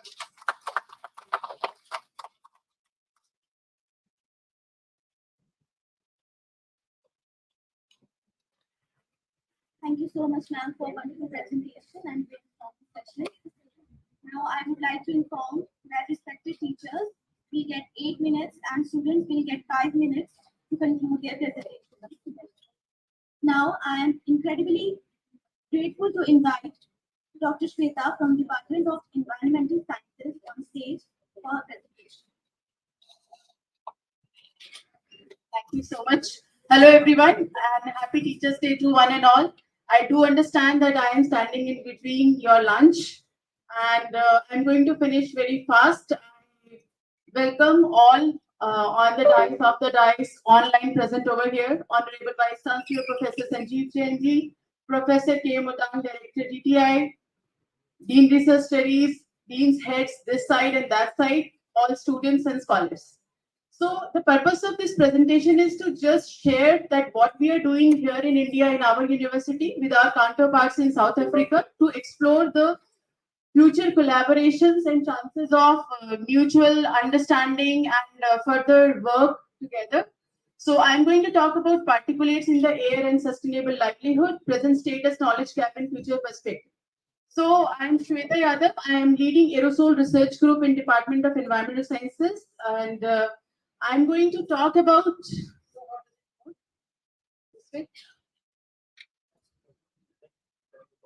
oh, this is not working or not? Wait a minute. Anyway, so I'm going to talk about particulates in air, importance, implications, air pollution. I want control in my hand because I'm going to be very fast. Slides are many more. So our research focus is on aerosols, air quality, and climate change.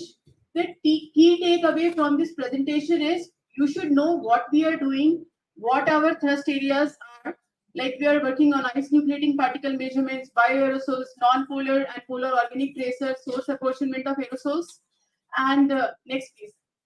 So aerosols, when we hear, the first thing comes to our mind is aerosol in news as a pollutant, as a criteria pollutant. It is all the time there, but there is much more above this. And when we talk of aerosols, please keep on going.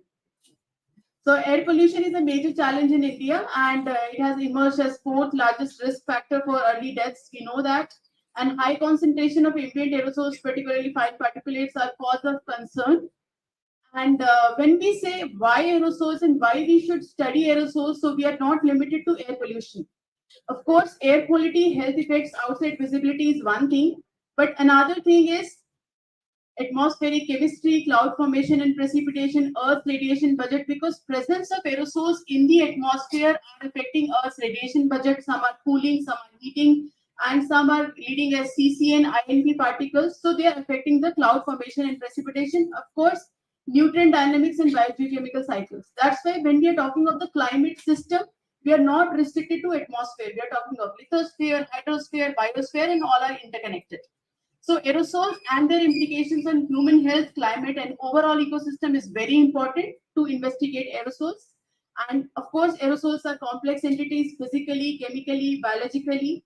And the simple life cycle of aerosols is like there is a source, there is some residence times, there is some sink. But if we get into the details, we see that aerosols are having a size distribution of 5 orders. They are having some removal mechanism. So overall from this slide, I'm sorry, I'm not having the control.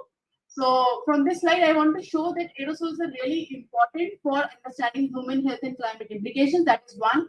When we talk of clean air goals and sustainable development linkage, so we are talking of sustainable livelihood. So of course, the clean air is the first thing which we have to have a focus on. And when we talk of SDGs, we are talking of climate action, we are talking of sustainable cities and all, and also of the sustainable livelihood. We all know National Clean Air Program was launched in 2019. We are serving as Institute of Repute at Central University of Jammu, and we are part of the academic network and aerosol research group at Central University of Jammu. So this slide is one where I want to focus. So we specialize in offline chemical characterization of particulate matter, evolving in investigation of bioaerosols, developing facility to study ice nucleating potential, and serving as technical partner to JK Pollution Control Committee and Jammu Municipal Corporation. So we are working with policymakers, academicians, and local people for capacity building in the Union Territory of Jammu and Kashmir. This is the aerosol research group which we have. And our research focus is to study physical, chemical, biological, and ice nucleating properties of ambient aerosols to develop the process level understanding in the northwestern Himalayan region. So these are the 3 core areas where we are focusing. And the first is chemical characterization of ambient aerosols. We want to study the chemistry of aerosols and its implications on atmospheric chemistry. This is a small facility which we are having at ground floor. It is called Himalayan Aerosol Research Instrumentation Facility. We are having some samplers, some instruments to analyze aerosols in offline mode.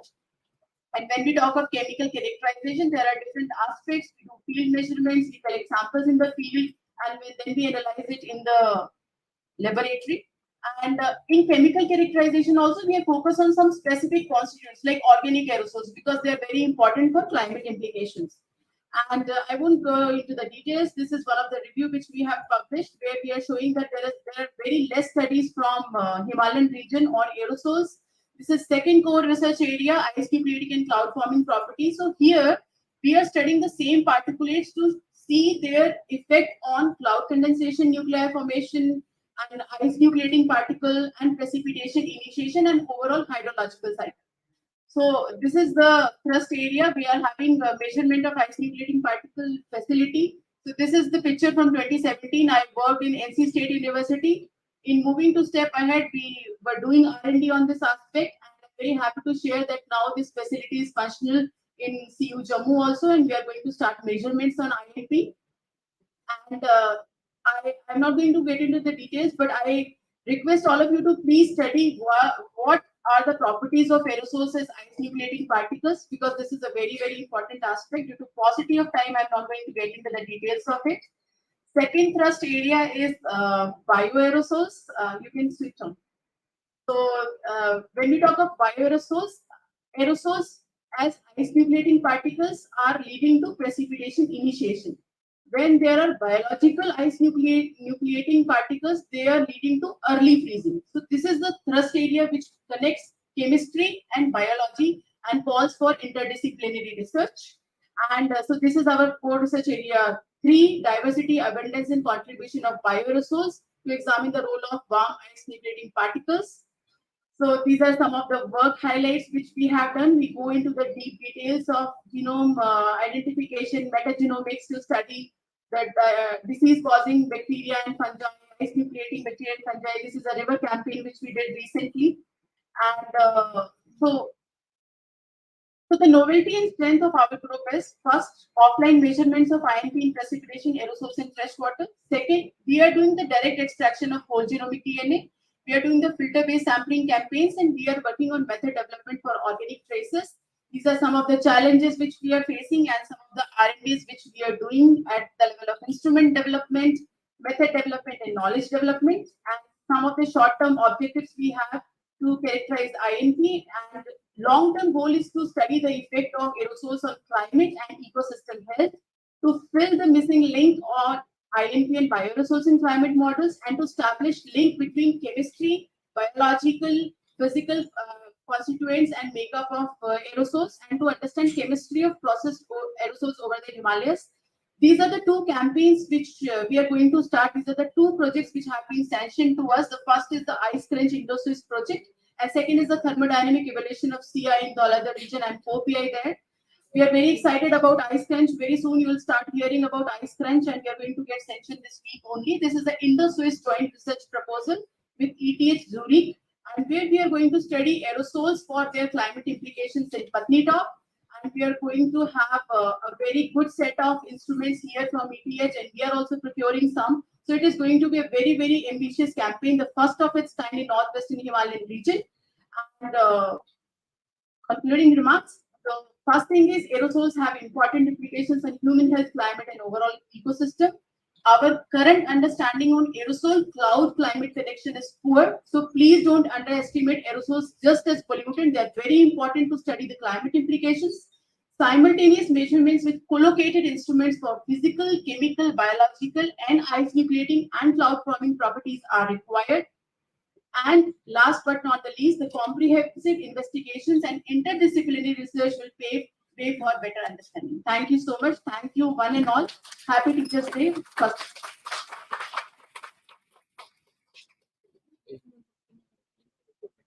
Thank you so much, ma'am, for this beautiful presentation. Now I cordially invite Dr. Shelley Sehgal from the Department of Molecular Biology to come upon the stage for her presentation.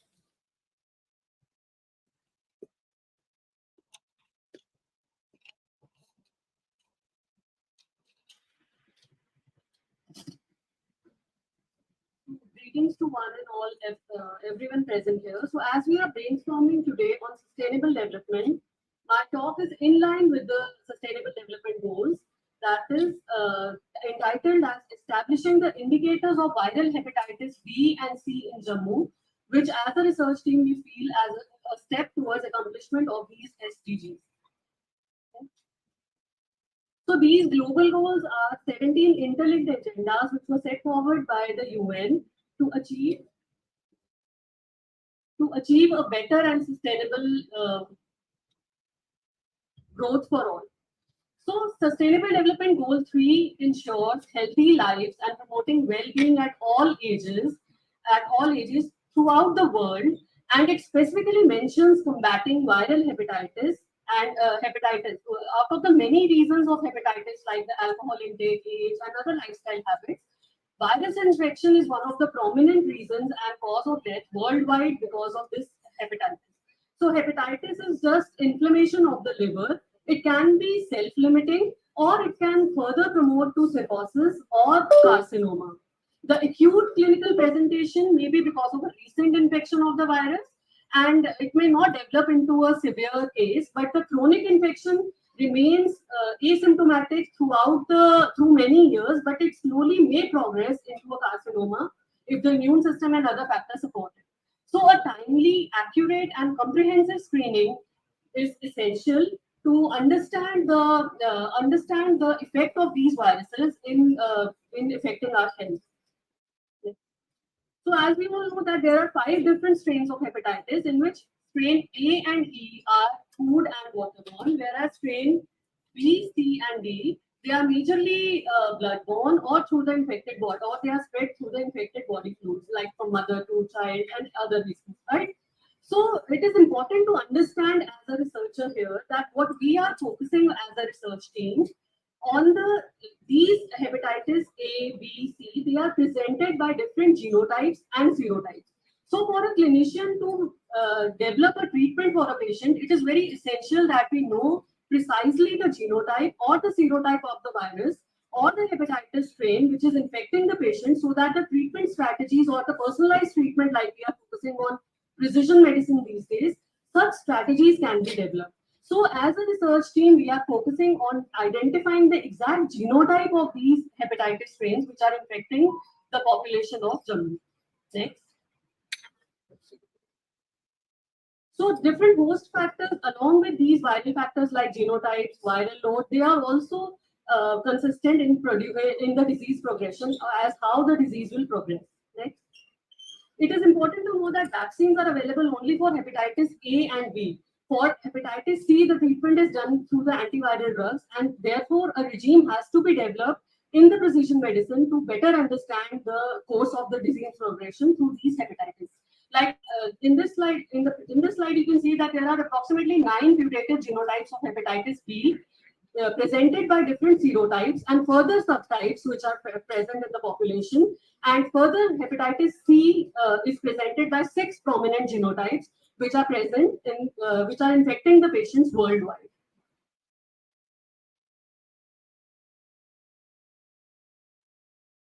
So there are India is one of the countries who was agreeing on these sustainable development goals. So Department of Health Research India in 2015 they established viral research and diagnostic labs pan India. The main aim of these research labs was to combat the viral infection and to develop an infrastructure for the better screening and timely management of these viruses, like we saw in COVID-19. One of such labs is established in Government Medical College Jammu, and we are collaborating for this work with that lab. It is established in Department of Microbiology. So the objectives set forth by our research team were epidemiological and clinical data collection for the risk pattern analysis of the disease. The blood sample were collected to analyze the serology and for the further molecular analysis. The serological confirmation was done by different direct and indirect ELISA techniques. And then genotyping is done using multiplex PCR techniques. So this is the VRDL lab, which is established by Department of Health Research Pan India. There are some at the regional level, state level, and the medical college level. The one we are collaborating is at the medical college level in Government Medical College Jammu. Next. So this is the roadmap wherein for the biostatistical analysis or the epidemiological analysis, we collect the data and then we also analyze the data so as to see the age or the gender propensity, the risk factors related to their clinical outcomes, their dietary habits, because most of the hepatitis, it is aggravated by the lifestyle habits. So we try to understand that what are the underlying factors for aggravation of this disease. Then the clinical profiling is done at two stages. We serologically analyze the blood samples which are collected by the ELISA techniques, and the viral load analysis is checked because for the treatment, a clinician has to understand that what is the viral load which is present. The COVID times have made us better understand about these viral load terms. So viral load analysis is done by the real-time PCR techniques.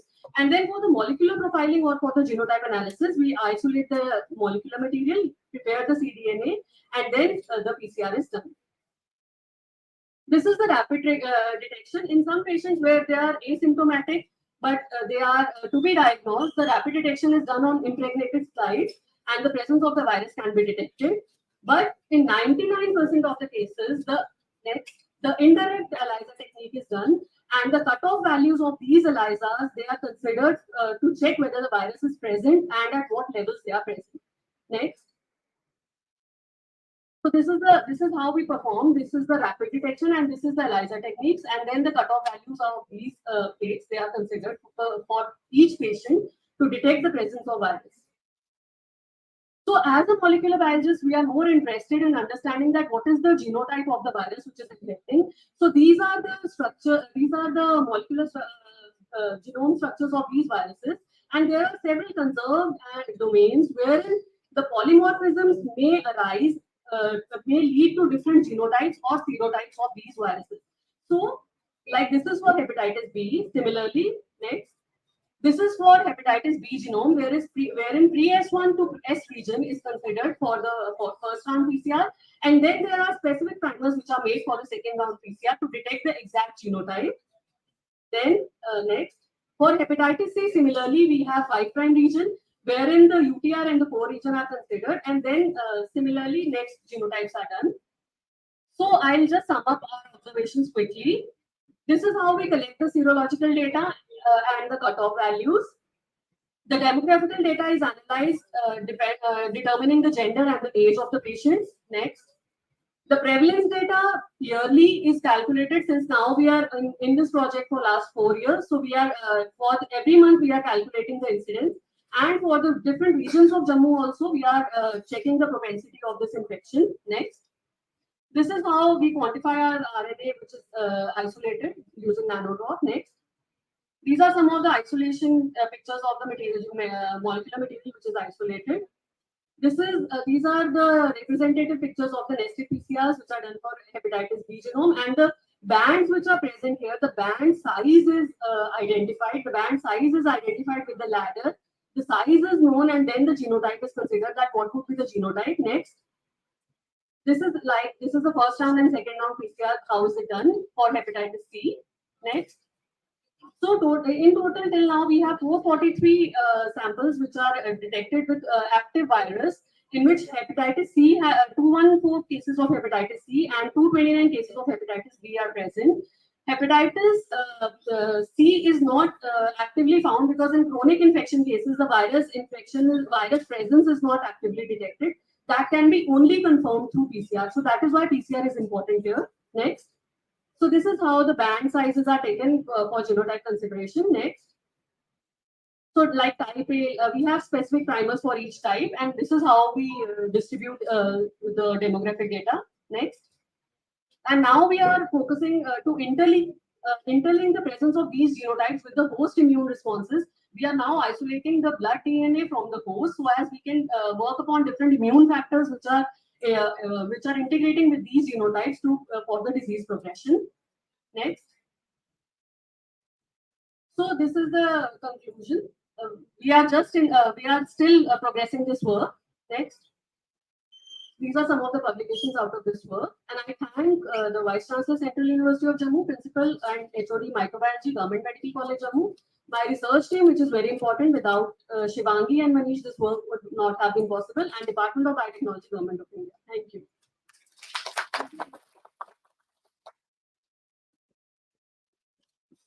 much, ma'am, for the session. Now, I would again inform that students will get only 5 minutes for this session.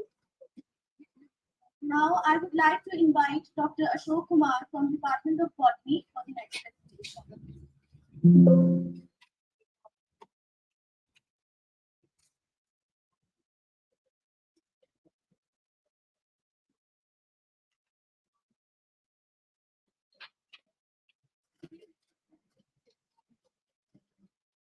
हम सब गुनहगार हैं कुदरत के कत्ल में, हम सब गुनहगार हैं कुदरत के कत्ल में, यूं ही ये हवाएं जहरीली नहीं हुई, यूं ही ये हवाएं जहरीली नहीं हुई।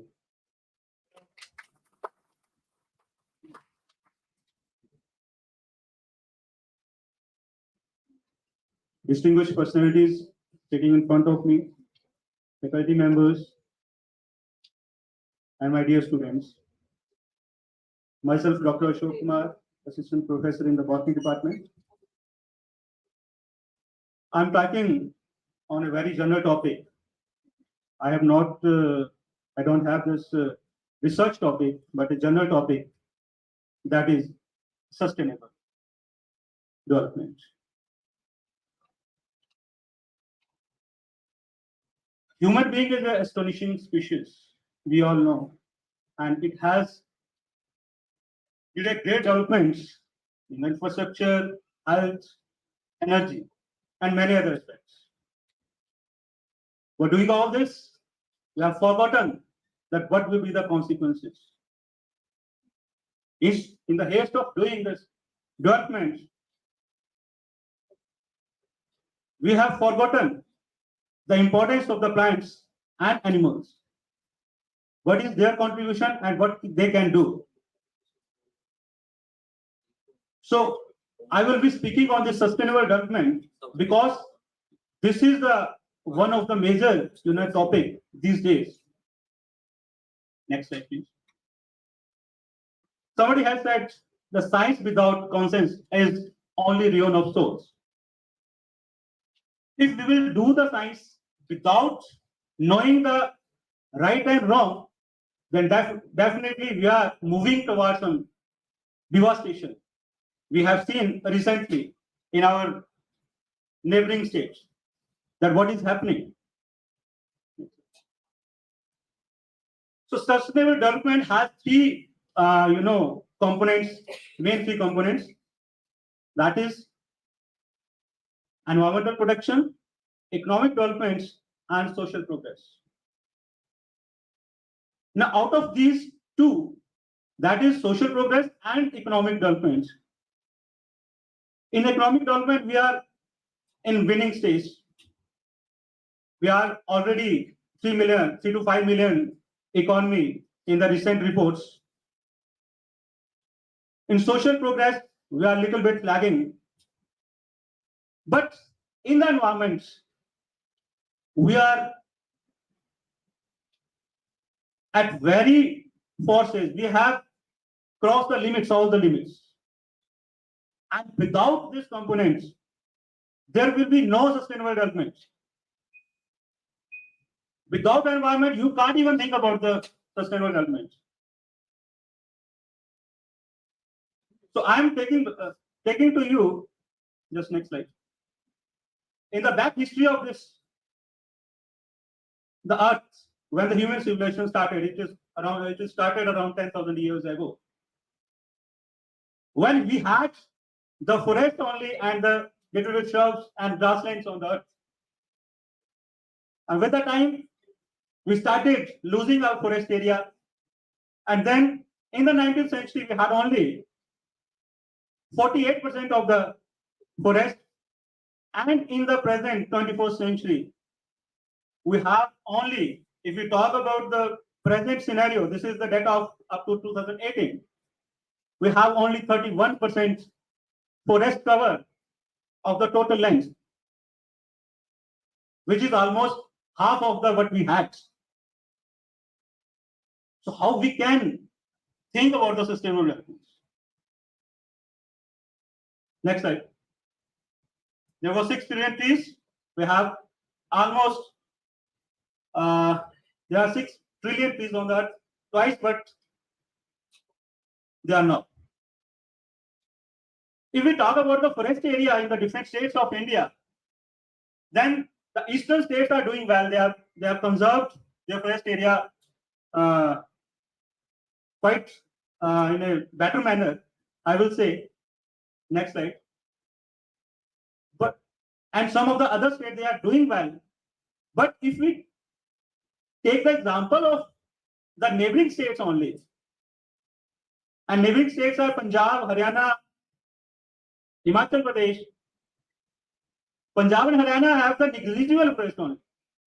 I'm a little bit biased towards the plants because I'm a botanist and I have a fascination for this, plants. And of course, they are the important components. So I'm talking about these plants only. And in these states, we have negligible forest. That is around 1 to 2% only of the total land area. Next. So we are at the 31% of the total land area, which is occupied by the forest. And that too, 54% of that is located in the European countries, not in India. That is located in the Brazil, Canada, China, and Russia, and United States. Russia occupies almost 20% of the forest area. How they have protected their resources? They are thinking on the long-term plans. We people are thinking on the short-term plans. Whenever we have to make a road, you have a very recent example with you. You are coming from the Jammu city to the university. And you have seen that this road was made almost 8 or 10 years before. Not more than that. If I'm wrong, then you can point out. And it is again, we are again maintaining that to make it a 6 lane also. It means we don't have a long-term plan. We are working on the short term. And we are investing much more on that. We are investing half of the economy on the roads, which are not needed. Students are coming on the buses. That is the good thing, because they are little bit contributing to reduce the pollution. Because the public transport is the only solution for the transport, this problem of the fossil fuels. Next slide. Next.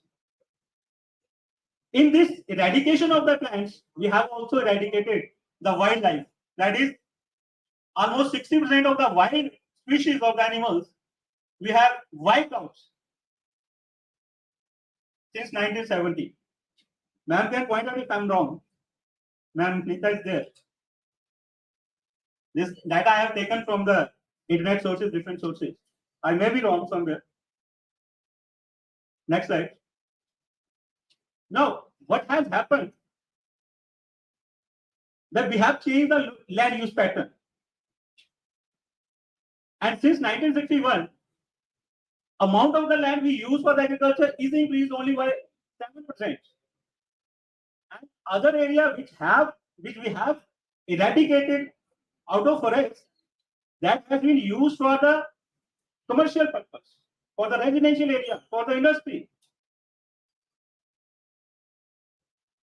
Next. Meanwhile, our population has been increasing drastically. At present, the global population is around 8 billion. So how you will fulfill the demand, or you can fulfill the resources for this increased population? And if we are talking about the government is committed to reduce the carbon emissions by 1 billion tons by 2030 and achieve net zero by 2070. I think we shall not reach up to 2070 if we will increase, if the population will increase with such a rate. So, next slide. I will take 1 or 2 minutes. If we talk about the energy transitions, the 80% of the global energy mix is still based upon the fossil fuels. And we are talking about the reduction in the emissions. How that will happen? These days we are talking about the green energy.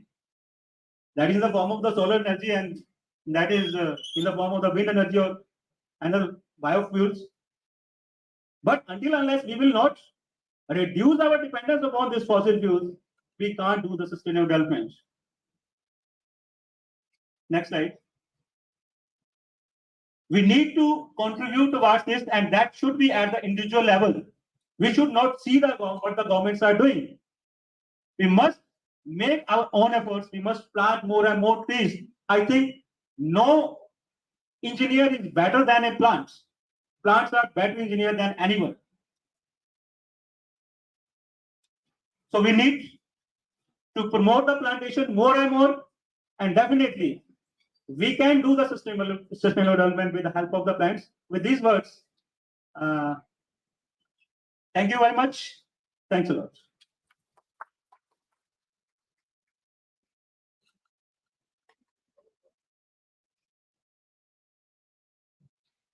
Thank you so much, sir, for this brainstorming presentation. We would like to express our gratitude and appreciation to our teachers after their insightful presentations. It's only fitting that we take a moment to express our thanks for their dedication and commitment for our career growth and education.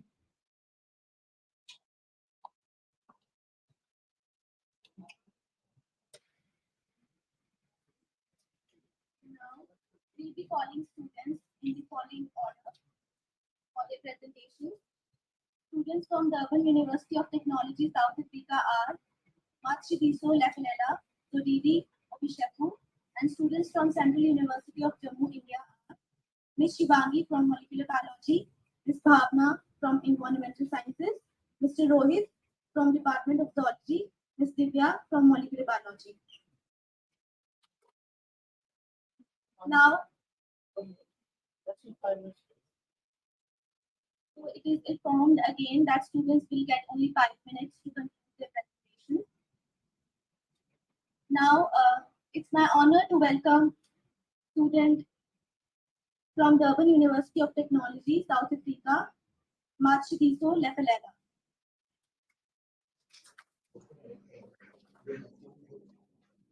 Greetings, everyone. My name is Mazili Solipalala. Please give me a moment. I'm sharing the slides now.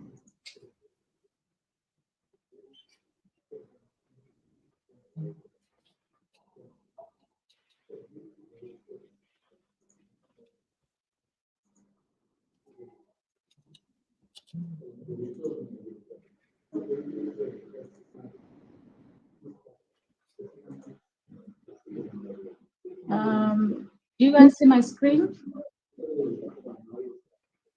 Hello? Hello, yes. Okay.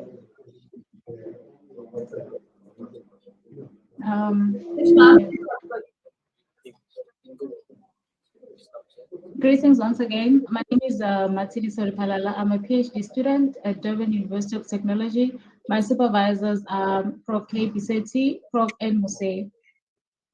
My talk will be based on a DFT-based QSAR study of the toxicity of selected chemicals incorporated in household products towards Daphnia magna.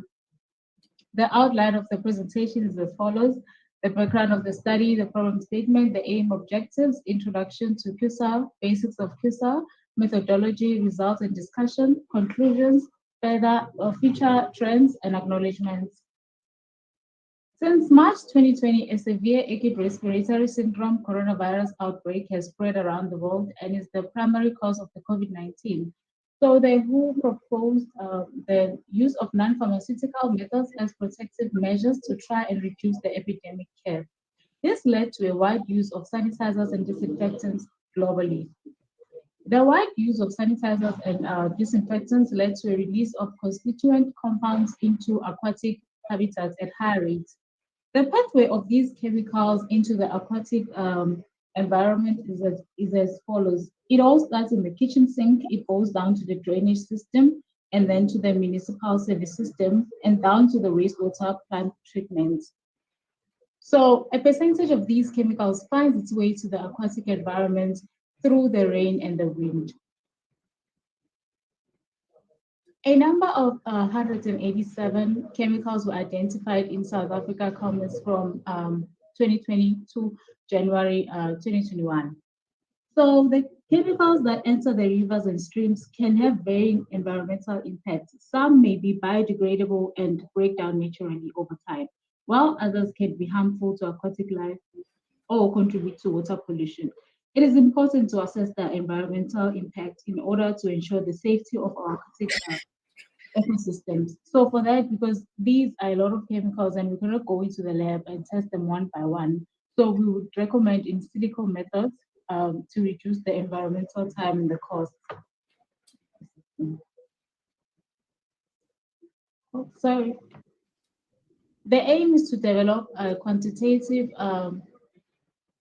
structure activity relationship model using a partial least squares by analyzing the molecules of, I'm so sorry, I need to remove this thing. Sorry. The aim is to develop a quantitative structure activity relationship model using a partial least squares by analyzing the molecular response of Daphnia magna at the pathway level to predict the toxicity of compounds incorporated in household products. The objectives are as follows: to create a dataset by deriving the simplified molecular input line entry system known as the SMILES of the 21 chosen compounds from PubChem and obtaining experimental PEC50 values of these 21 compounds from the quantitative structure activity relationship database. To calculate the quantum chemistry descriptors using density functional theory calculations using the B3 level of theory and a 631G basis set. To create a quantitative structure activity relationship using the partial least squares algorithm. Quantitative,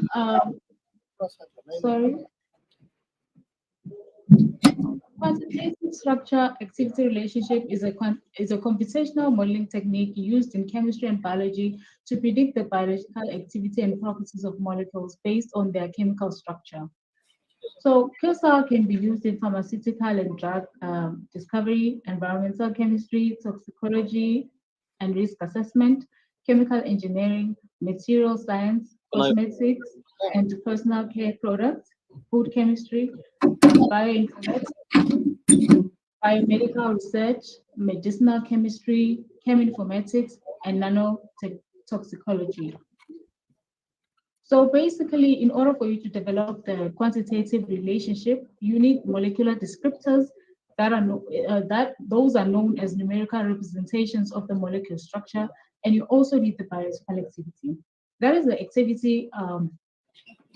The activity is taken as the biological response of interest that you are trying to predict. So the QSR aims to establish a quantitative relationship between the molecular descriptors and the biological activity. Using a machine learning algorithms, the algorithm learns to correlate the molecular descriptors with the observed biological activity. Once the model is developed and validated, it can be used to predict the biological activity of new or untested molecules based solely on their structural descriptors and provide insights into the key structural features that contribute to the observed biological activity. So the QSAR heavily relies on the quality of descriptors in the training sets and appropriateness of chosen descriptors. The methodology of QSAR: you start by collecting your data, those are your SMILES, and then you calculate the molecular descriptors in order for you to generate the numerical input for the computer software. And then you move to the feature selection, which includes the splitting of the data set into the training set and a test set. And it also involves selecting descriptors that have physical significance to the target of interest. And then you move to model building, whereby you select the relevant machine learning algorithm to create a quantitative relationship between the descriptors and activity. Common algorithms that are normally used include linear regression, support vector machines, neural network, partial least squares, etc. And then after you've developed your model, you move to the model validation, whereby you'll be assessing the model's performance using metrics such as the R-squared, the root mean squared error, or cross-validation.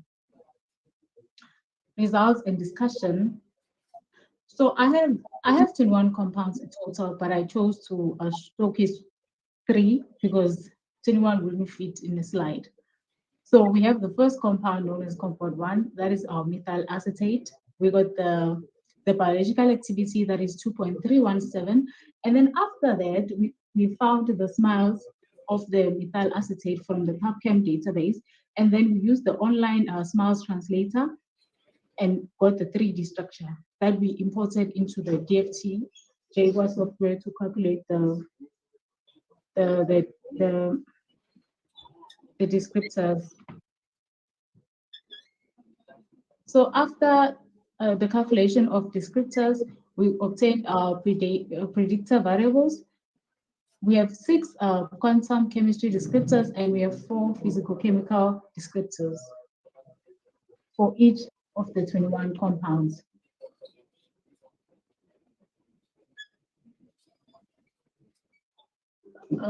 We selected the partial least squares as our algorithm because the PLS is a regression technique used in situations where there might be high correlations among the predictor variables. Considering that we use the DFT to calculate our predictor variables, there is a high chance that these descriptors are highly correlated along each other. So that's why we use the PLS. So PLS combines the latent variables to create a regression model. The goal is to find a relationship between the latent variables and the target variable, that is our toxicity. This is typically done by using a form of least squares regression where the model tries to minimize the squared differences between the predicted toxicity values and the actual toxicity values in the training set. Sorry to interrupt you. Hello? Sorry to interrupt you. Kindly continue. Hello? Kindly conclude soon. Adam? Lipala, can you just conclude? Oh, I should conclude.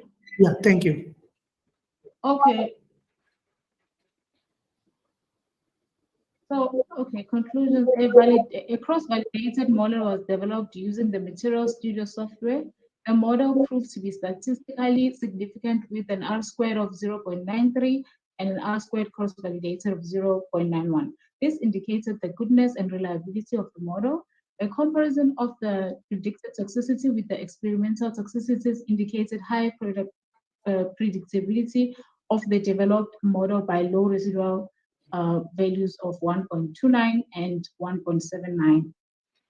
So for future trends, we can integrate QSAR relationships with artificial intelligence, deep learning, and big data analysis to improve accuracy. Thank you. Thank you so much for your presentation. Now I would like to invite Doridi Obisheku to kindly join for the presentation.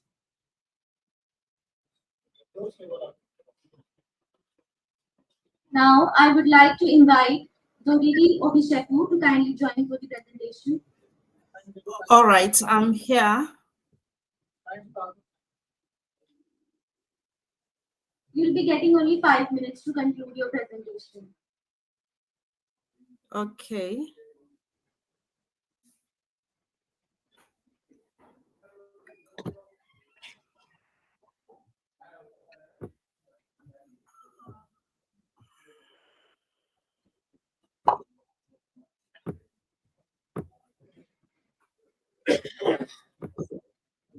I'm struggling to share.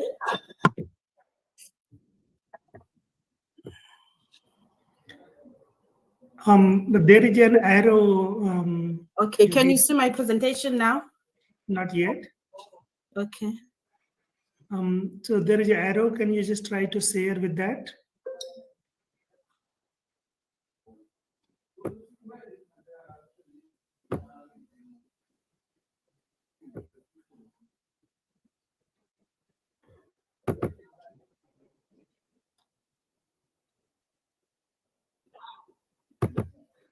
Okay, maybe for the sake of time, can we move to this next one, and then we can come back to you. Is that fine? Okay, thank you. That's fine. Organizing side, can you move to the next one, please? Now I request Ms. Shivangi from Department of Molecular Biology to come up on the stage for the presentation.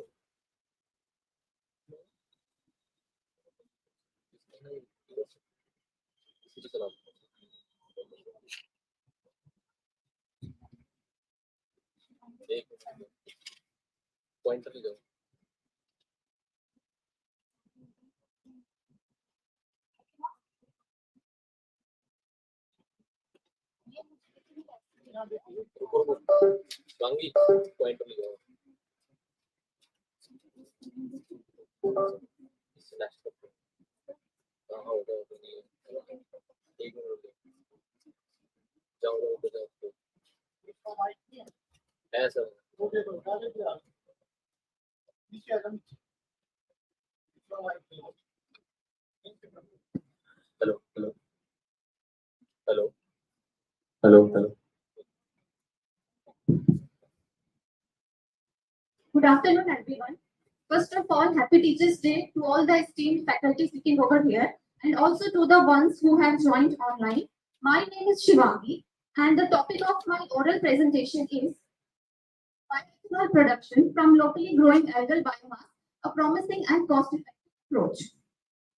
We may think that biofuels is a very new emerging topic, but from decades that biomass-based fuels have been used since prehistoric times.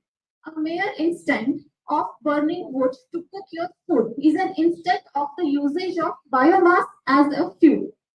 With the advent of industrialization, however, our energy demand has risen considerably. To meet up that energy demand, we started rapidly using the fossil fuel-based energy, and thus all the fossil fuels reserves are getting depleted.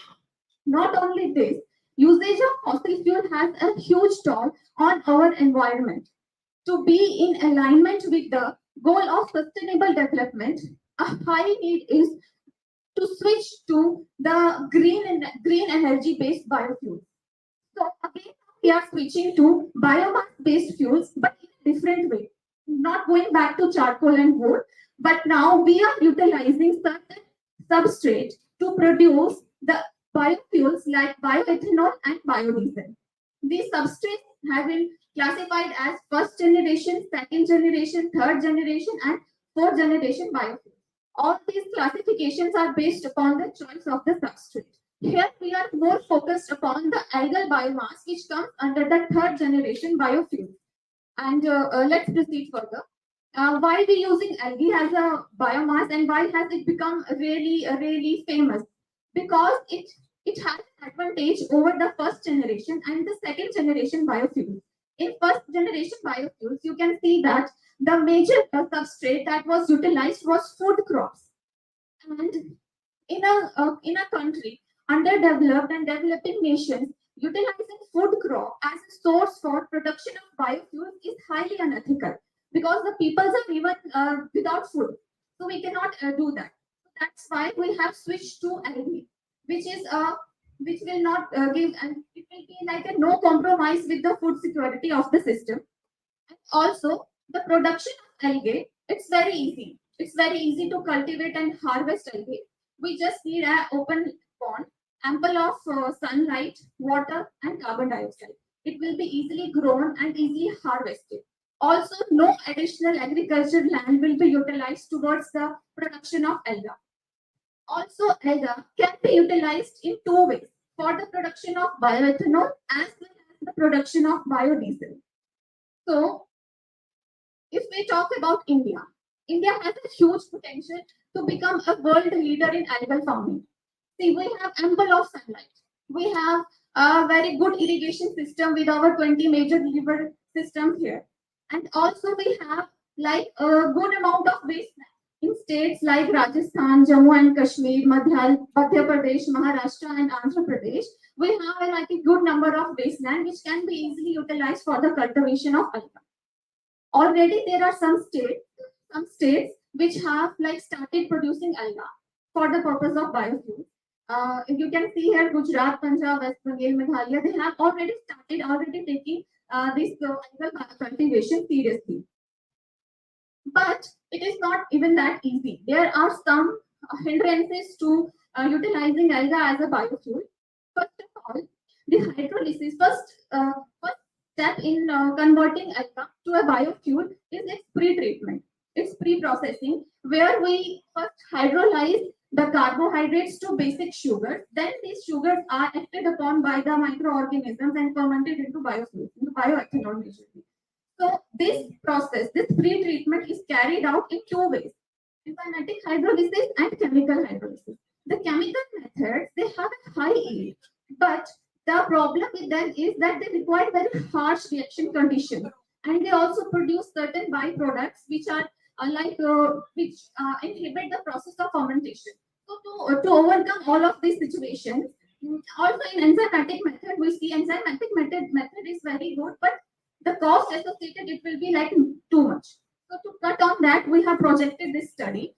Here we have it, we will provide a very effective method of pre-treatment. So we have taken these 5 samples. First is a control without any pre-treatment, just added distilled water and kept. Second is a rotten wood. The idea behind the sample number 2, rotten wood treatment, is to provide them a source of enzyme cellulase. The purified form of cellulase is otherwise very costly. Our intention is to provide a very cost-effective way. So we provide this idea. We took and treated the sample with rotten wood. Let's see what happened with this sample. Third sample was given thermal shock. Fourth was mechanically disrupted. Fifth was algal cake, which was left after the extraction of lipid. As I mentioned earlier, that alga is utilized in 2 ways: for production of biodiesel as well as ethanol. So this is the leftover algal cake. Then after that, so this is the step of sample collection. See, cultivation of alga very easy, harvesting very easy. These are the algal filaments. Then it is dried and converted into a powdered form. Then this is the horse. I already discussed about the sample methods of treatment: control, rotten wood, thermal shock. These are the 5 methods. So this is after the pre-treatment. We did a DNS test to check the amount of carbohydrates present. So you can see the mechanical disruption, it gives the highest amount of carbohydrates, right? So we proceeded further. For further fermentation, we proceeded with these 2 samples. Algal cake is also giving some amount of sugars, So they were allowed to ferment using the Saccharomyces cerevisiae, and later on distillation was done. And gas chromatography is done to detect the amount of bioethanol in our sample. So we can see here that the mechanical disruption method yielded about 85.5% of bioethanol, and the algal cake about 64.52%. So both these methods are very good in a scenario where you are targeting both biodiesels and bioethanol. So you can go for algal cake. So in conclusion, I would say mechanical disruption is the best method of pre-treatment. In J&K, I would also like to encourage people to go for algal farming. And if someone someday want to establish a factory or an industry based on, please go for mechanical method of disruption. Thank you so much. Thank you so much, ma'am. Now, I request to invite Ms. Bhavna from Department of Environmental Sciences to come on the stage.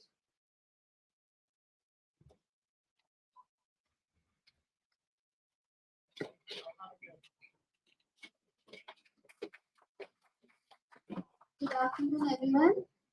First of all, happy Teachers' Day to all the faculty members of our university and those who have joined us online from South Africa. Now, the topic of my presentation will be status of municipal solid waste management in Jammu city, strategies to sustainability. We know that solid waste comprise of complex materials such as vegetables, papers, plastic, road clippings. There are various materials that constitute solid waste, and due to this, we have classified solid waste into different categories like biomedical waste, hazardous waste, e-waste, construction, demolition waste, municipal solid waste.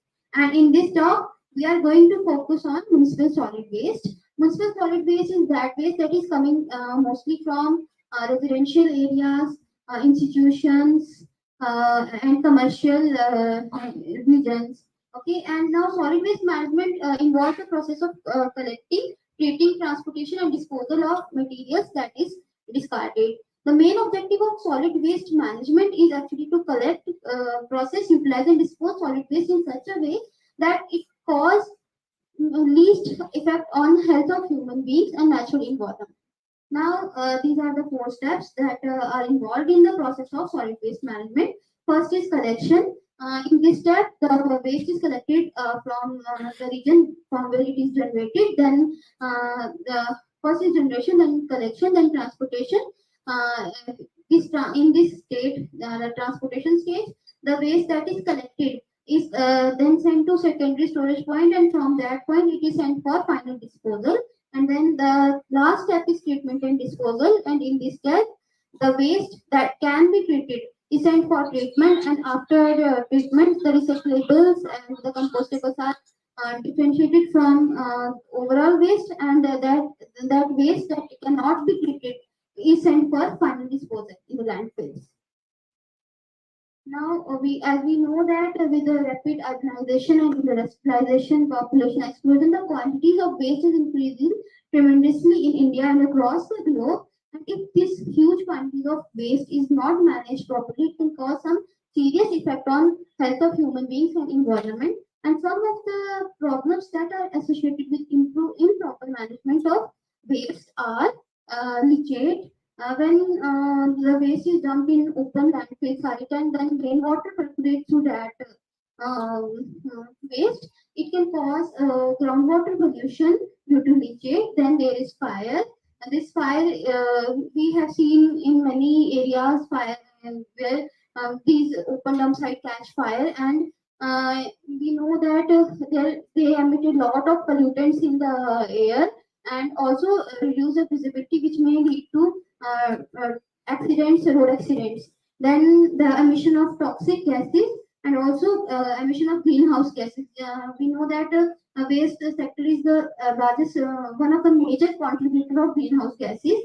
Then health and sanitation. It is not only just health of human beings. We know stray animals, they also depend on these waste heaps. Then waterlogging, when waste is dumped in unscientific manner, it can cause waterlogging due to choking of drains, and then odor, because unsanitary dumping of waste has effect on local areas. Odor. Okay, now we coming to the Indian scenario. This is data from CPCB annual report. The total waste generated in India is 1,638 and tons per day. The collection efficiency is 95.4%, and that has increased rapidly in these recent years. And about 50% of the waste in India is now being treated. 18.4% of the waste is landfill, and still 31.7% of the total waste generated still remains unaccounted. And this 31.7% waste is our problem that we have to tackle. And this is the schematic diagram that I have just said. Now coming to the composition of waste in India, more than 50%, with this slide, 55% of the waste being generated in India is compostable. Then there are recyclable materials like paper, plastic, glass, metal, and others inert waste, which include dust, sand, street sweeping waste, etc. Okay, and this is the first per capita waste generation rate from 2015 to 2021. Okay, and this is the graph of that. And we know that recycling can be the best option for waste management. Coming to my study, I have conducted a study in Jammu city. This is the map of Jammu city, and for administrative purpose, Jammu city is divided into 3 zones: Zone 1, Zone 2, and Zone 3. And GMC is performing the task of waste management in Jammu city. And these are the pictures that are showing some fieldwork that I have done for waste management. Physical characterization was done on site, and chemical characterization for chemical characterization, proximate and ultimate analysis was performed. And likewise, as we see in national level data, Jammu city also generate more than 51%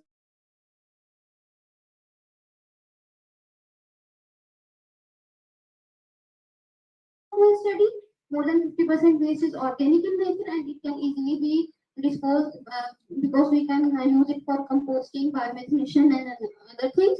And 30% waste is almost 30% waste being related is inert. And this waste can be easily disposed, but when mixed with other waste, it increases the volume and weight of the waste. Okay. Then next is recyclables. These can also be used very wisely. And also we have done chemical analysis, and from that we have found that calorific value is between 2,200 calories per gram to 2,500 calories per gram, and this is very commercially viable if we use it in scientific way.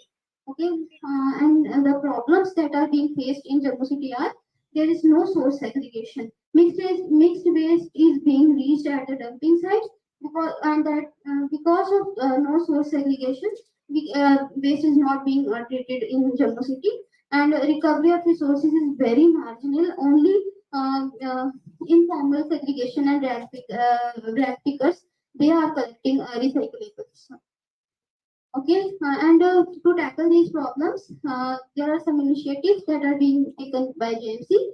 First is door-to-door collection. They are trying to cover 100% of the city for door-to-door collection. Then there is commissioning of.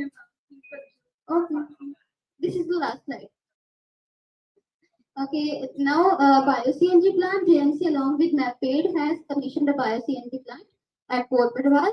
Then there is reclamation of legacy waste site at Bhagwati Nagar and it is being converted into parks and sports complex, and there is last one is setting up of ISWM, Integrated Solid Waste Management Facility for Zone 3. Thank you.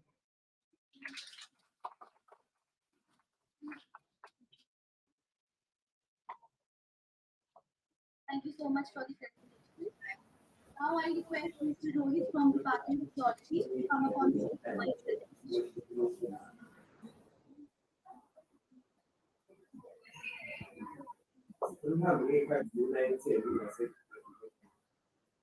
Respected the Research Studies, School of Life Sciences, HOD, Professor, dear research scholars, and dear students. First of all, I will wish you good afternoon to all of you. So today, my research topic is to study the feeding deterrence and insecticidal activity of Bougainvillea variegata against the larval instars of Spodoptera Lepidoptera documenti. Introduction. Agriculture provides means of livelihood for almost 2/3 of the world population. India is predominantly a nation devoted to farming and agriculture. Infestation of pests to crops cause significant loss to agricultural productivity. Use of chemical pesticides have a negative impacts on the environment. Chemical pesticides are easy to use, so widely used by farmers. World Health Organization has predicted that every year 20,000 human deaths occurring due to the use of the pesticides. Under such alarming situation, it is now vital to seek out alternate pest management approaches. Botanical pesticides serve as safer options to minimize the usage of synthetic pesticides. So the objective of the research is to study the insecticidal activity of different concentration of Bougainvillea leaf extract, to study the anti-feeding activity of Bougainvillea leaf extract, to study the effect of Bougainvillea leaf extract on the growth and development of insects. That is a weight reduction analysis. So this is the structure of Bougainvillea leaf. It actually resembles to the camel's foot. And as far as the structure is concerned, it consists of a pulvinous petiole variations. It belongs to the family Fabaceae. It is local language. It is called as Kachnat. It has different type of medicinal properties. First, immunomodulator activity, anti-tumor activity, hepatoprotective activity, antimicrobial activity, anti-helmintic activity, nephroprotective activity, antioxidant, anti-diabetic action. Why Spodoptera latula? Because it is a polyphagous on around 150 different types of host crops, majority of which are commonly cultivated in India. Worldwide distribution, Spodoptera latula is an extremely serious pest, defoliated many economical crops. As far as the life cycle is of Spodoptera latera is concerned, it consists of 4 to 5 stages, which includes advanced, fever stage, L2 stage, L4 stage, pupa, and adult. Morphological characterization has been distinguished different type of stages of Spodoptera latera. Now, materials and methods. First of all, dry leaves of Bougainvillea leaf is taken either from easily available resources. In the laboratory, we have powdered leaves, then magnetic stirrer of methanolic extract. After that, filtration, and then dry plant extract is formed. Now, this plant extract is utilized for different insecticidal as well as anti-fungal activities. This is the Spodoptera latera that is cultured inside our lab. The rearing of Spodoptera in an incubator set up for the stage. Like now, anti-feeding activity. Anti-feeding activity, it may be explained in this graph. In this graph, what we have seen that this is the leaf of the Spodoptera. This is the leaf of the Bougainvillea. This is control, and this is treated one. In the control, we have seen that the larva of Spodoptera feed much amount of leaf. But in the treated conditions, we have prepared a leaf extract of Bougainvillea. The larva didn't feed too much of the leaf area. It concludes that there is something in the Bougainvillea leaf extract which inhibits the insecticides Spodoptera lepidoptera or Spodoptera lepidoptera to feed the leaf of Bougainvillea varigata. Next, this extract also has the insecticidal activity. This is also shown in an experiment which is done in our lab. In the control, we have seen that 24 to 48, 72 hours, there is no growth of Spodoptera larva. The larval mortality, when we increases concentration from 1, 2, and 5% of methanol extract, the larval mortality has been increased. It is easily shown in the graph. Sorry, sir. Last is weight gain analysis. During this weight gain analysis, we have saw the percentage reduction in the larval weight. In the control, after 24 and 48 hours, the larva didn't show any reduction in the larval weight. But as methanolic extract is put into the leaf, we have saw that percentage of the reduction in the larval weight. That is, the Spodoptera larva didn't feed the Bougainvillea leaves. Observation and discussion. Anti-feeding activity. The anti-feeding activity of Spodoptera larva on Bougainvillea variegata extract treated leaves reveals that larvae eat very less amount of fish when presented in treated leaves, resulting in various lethal and sublethal effects. Insecticidal activities. It is already shown in the graph. Weight gain analysis, percentage reduction in the larval weight observed. These are the references. Thanks.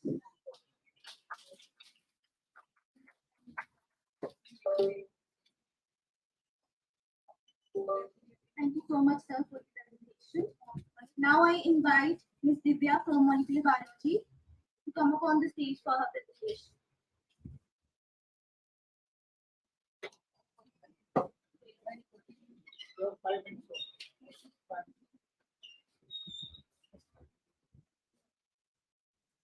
Good afternoon, respected faculty members and my dear colleagues.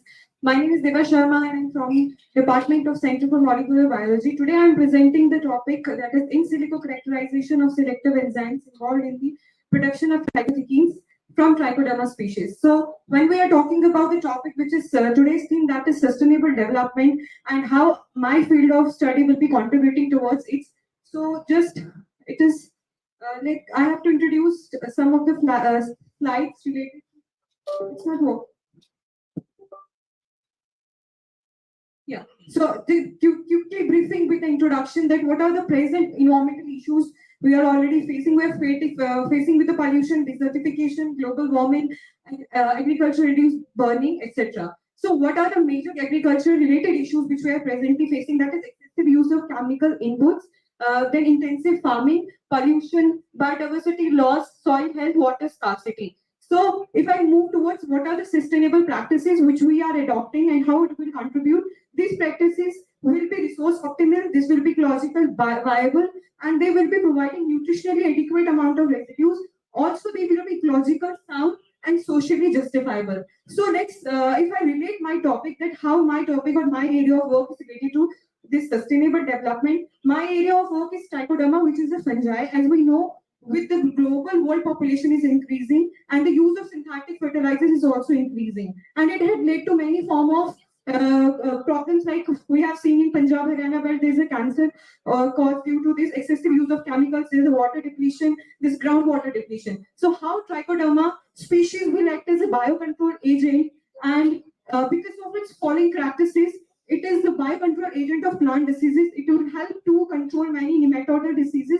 It is a plant growth promoter agent because it helps to activate the defense system of the plant by talking with having a cross talk with its phytohormones. It is a natural decomposition agent also, and it is a biological agent of bioremediation which can be categorically used to help the problem of pollution, heavy metals which we are facing right now. So we can say that trichoderma can be claimed as an effective and successful commercial agent. So what is the trichoderma? It does. It is an overview that in conditions of flood, it is alleviating abiotic stress. It is helping in root colonization by the production of hydrophobins, which are the molecules, cell wall degrading enzymes.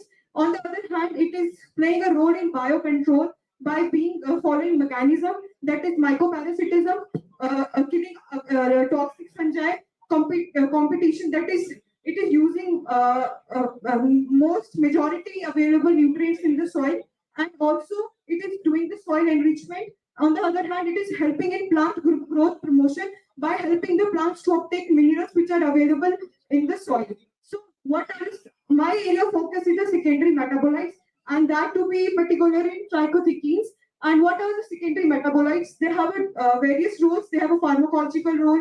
They have an industrial role. They can be used as an agricultural properties, nemacidal against nematodes. Then my focus area is trichothecenes, to know about the biosynthetic pathway of how these metabolites are produced. And we are working in silico. We are combining technology in the use of environment by using some computational tools. And we are firstly preparing the protein which are involved in the enzymatic activity of secondary metabolite. And we are using various software which are available. Then we are validating those protein structures through computational analysis. Then what are the potential binding substrates of those proteins? We are downloading them. We are making them. These are the results which shows the potential binding substrates of the proteins which are possibly involved in protein ligand complex. Now these are the binding affinity of those complexes. So what we are doing of these dot complexes, we will be going for computational analysis of these complexes. And we will be further going with molecular simulation analysis. That is a technological analysis, a computational tool. So what we are going to achieve? What is the future prospect of all this? After going for molecular simulation analysis of these protein ligand complex, we are targeting to study the role of enzymes which will be possibly involved in the production of secondary metabolite. So we can change their activity so as to make the trichoderma as a potent biofertilizer and biostimulant, to reduce the dosage of trichoderma so that we can increase the efficiency of a trichoderma as a biofertilizer and biostimulant. And presently, my goal is how trichoderma as a biocontrol agent through in silico methods can be proved as a useful biocontrol agent for achieving our aim of sustainable development. That's all. Thank you. Thanks all.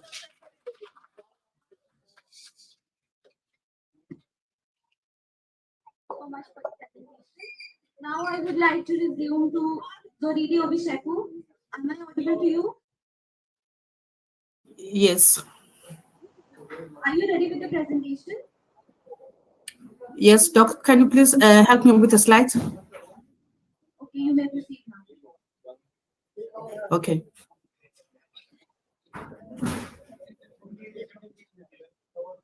Are the slides visible? Not yet.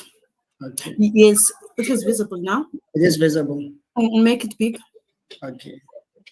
Let me just share. I'm not sure which side am I sharing. Yes, it is showing. Okay. Thank you. Sure. It is showing. Good afternoon, everyone. I am Zodidi Obiechefu under the supervision of Dr. Mukutu from Durban University of Technology. So I'm going to be sharing to you the comparative assessment of physicochemical characteristics of nanohydroxyapatite extracted from fish scales and eggshells. Next. This is the outline for my presentation. Next. On the introduction, the use of bio-based materials such as hydroxyapatite have gained popularity in recent years due to their non-toxicity, abundant availability, biocompatibility, and biodegradability, physical, chemical, and structural properties. In dentistry, the use of hydroxyapatite particles, particularly in nano size, has emerged as a promising material for remineralizing dentine. This is supported by clinical evidence when nanohydroxyapatite-based densitating agents have shown promising clinical improvements in hypersensitivity. Next. The rationale concerns regarding the management and usage of bio-waste have grown in recent years as environmental and economic situations have worsened. As such, there has been numerous interest in finding value in bio-waste. Fish scales and eggshell consist of a high amount of natural hydroxyapatite, which is a valuable biomaterial that has found many applications in many fields, including biomedical and pharmaceutical industries. In previous studies conducted by my team demonstrated in vitro that the extraction of NHAP from eggshell waste and its application in occluding dentine tubules. There is little evidence in research that has comparatively compared the effectiveness of natural NHAP extracted from eggshells and fish scale waste. Next. On the hypothesis, we had to ask ourselves these following questions. Will there be any difference in the physicochemical characteristics of NHAP extracted from fish scales and eggshells? Will ball milling the extracted fish scale after direct calcination make any difference in the physicochemical characteristics? Will there be any difference in the remineralization characteristics of the NHAP based on the source and method of processing? We therefore hypothesize that there will be significant difference in the occluding abilities of the NHAP extracted from eggshells and fish scales. Next. So this is the process that was followed when we were preparing and extracting the NHAP from eggshells. You can go to the next slide. This one, it was when we're preparing the NHAP from fish scales. Next. Okay, on FTIR results, we'll see on all the spectrum in all three samples where we're comparing, it is evident that the carbonyl A group is present. However, it is more prominent in image C. This could be due to the incomplete combustion of calcium carbonate in eggshell. And all the samples have PO asymmetric stretching and PO bending. And image C, where we have egg NHAP, has an OH bending, which is not present in other samples, in other first two samples. This could be due to preparation process, as there was water added on the sample, wet milled, unlike the two samples that were dry milled. Can you go to the next slide? We've got XRD results. In this one, the XRD pattern of NHAP was observed in all the samples as per indicated diffraction angles, which indicate NHAP, and they were confirmed by the international standards JCP 2760694. Next. On the mineral content, it was identified using XRD. The highest composition of hydroxyapatite, it was 79%, and the portlandite 18% were measured in the milled fish scale, that is MF and HAP. By contrast, we can see that the calcite content was higher in fish scale NHAP by 12% compared to milled fish scale, that is NHAP 8, and also fish scale NHAP, which is 2.5. Next. On the elementary composition, the presence of sodium and magnesium is visible absent in fish scale and NHAP. The analytical results suggest that all sample groups were rich in calcium and phosphorus in the form of carbonate and phosphate. The relative ratio of calcium and phosphorus were different in all samples. The milled fish scale had a value of about 1.9, which is slightly higher than 1.67 ratio that is on the reference standard. So fish scale NHAP and egg NHAP were well off the mark of 1.67, which is a stoichiometric ratio. This is due to the fact that natural hydroxyapatite is non-stoichiometric since it contains trace elements.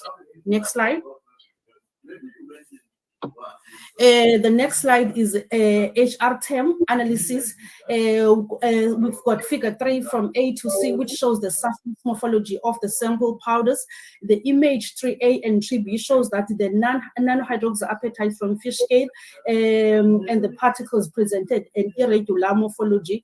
After milling at 500 RPM for 2 hours, now the milled fish scale, that is figure 3B, showed an increase in surface smoothness as compared to figure 3A. By contrast, an irregular rod-like structure was observed for the actual non-hydroxyapatite. In addition, the particle size of the sample powder was measured using ImageJ software, and the mean lengths were 11.6 for egg NHAP, and by contrast, the mean measured for fish scale and egg NHAP were 110.74 respectively. Next slide. The buffering characteristics also were compared for these samples, and the eggshell non-hydroxyapatite, it shows the tremendous buffering characteristics as it has increased the pH of citric acid from 0.26 to 12.83 and of deionized water from 7 to 13.09. Next slide. The remineralization, here we have got treated a sample that is treated with a fish scale NHAP with the cavities. So we don't see any much difference with fish scale NHAP. The cavities are still big. So can you continue to the next one? The second one, it is treated with milled fish scales NHAP, and we can see the size of the cavities has reduced after treating it with milled fish scale NHAP. Can you see the third one, the last one? After treated with egg NHAP, we can see the tremendous results. It is closing the cavities. Next slide. The statistical results, they show that the occluded area of egg NHAP was 78.2, was followed by 72.9% of the milled fish scale and 59.7% of fish scale NHAP. Next slide. In conclusion, it is reasonable to conclude that NHAP from natural base biowaste such as eggshell and fish scale represent the revolutionary material that is useful in the remineralization of the tiny tubules.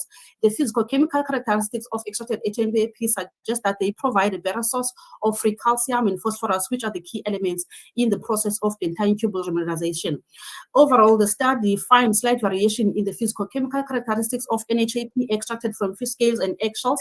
It was established that eggshells showed superior tiny tubule occluding characteristics than those of fish scales and milled fish scales. This study thus provides a benchmark for further advanced studies on utilizing natural NHAP. Thank you. I would like to acknowledge these following people. Thank you so much for your time. Thank you so much for the presentation. Now I may request Buell Tukoi to join us for the presentation. Hi everyone.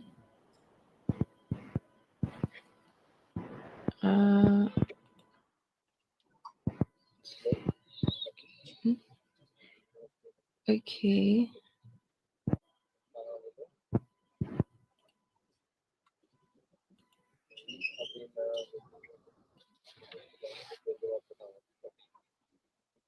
Can you see my screen? Not yet. Not on yet. Yeah. Is it on? I don't see. Okay. Did you share the entire screen? Yes.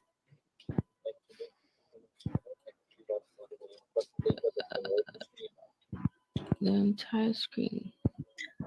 Yeah. Okay. Okay. Is it on now? Maybe either you can send it to Prof. Nirmala or me, then we can share for you, or you want to just speak by looking at that? Okay, let me quickly send the email to Prof. Namala. Okay. All right.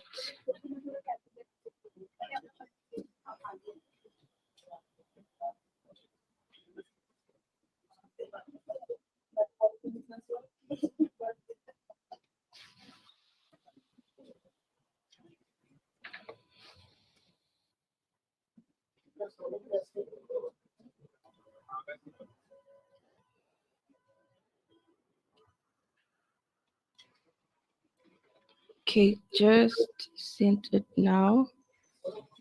Excuse me, sorry to interrupt you. Can you please proceed without the PPT? Should I proceed and present? You may proceed without the presentation. Just hold on. Let me just check. Yeah, I just sent it to Prof. Yes, Namala. okay. Prof, did you receive it?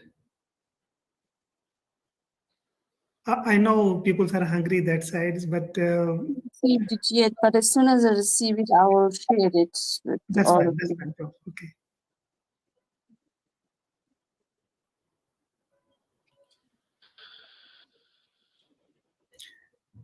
From University of Jaipur side, guys, accept little bit apology from our side,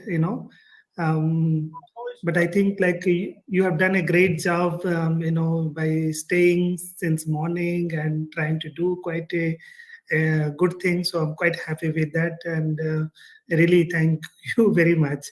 And I am now Professor Patania is keep on sending the messages that yes, you guys are hungry and want to. So just bear just few more minutes. Thanks.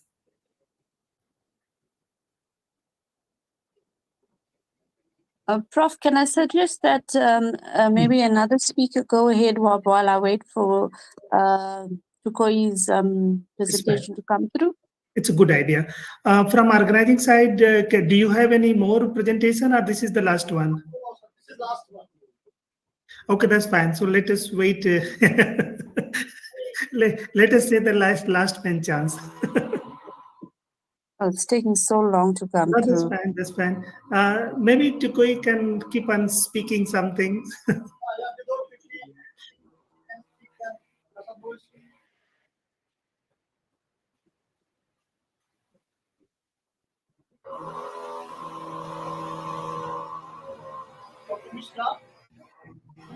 Yes.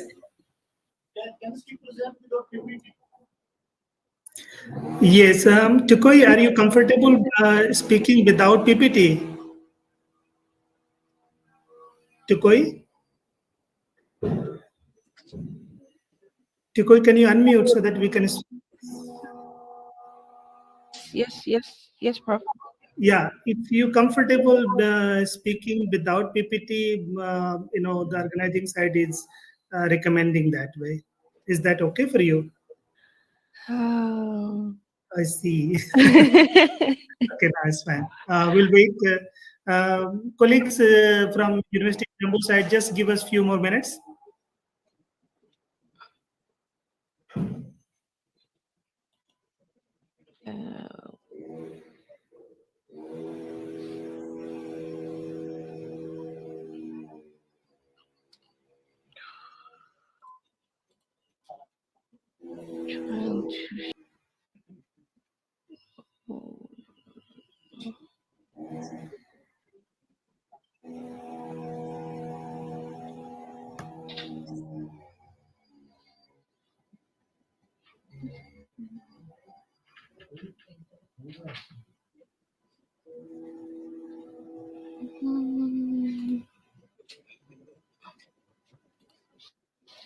Yeah. Tukoi, I can. I can suggest. Yeah. All right. Yeah, there you go. Okay, I received it. I'll try and share now. Okay, I've started. Okay, carry on. All the best. Okay. I'm trying to open. Is it open now? It's not yet open. Yeah, now it is opening. Okay. Apologies to everyone and happy Teachers Day. My name is Vero Tutokoi, and today I'm presenting part of my research project titled Synthesis Physicochemical Antibacterial Photocatalytic Degradation of Pyranicidinium 1-LL3 methyl metazolium base ionic liquids. And my project is supervised by Professor Nemada Dina Diallo and co-supervised by Dr. Bakusele Kabane and Dr. Letiwe Debram. Ionic liquids, a group of molten salts composed of organic cations and anions with a melting point below 100 degrees Celsius.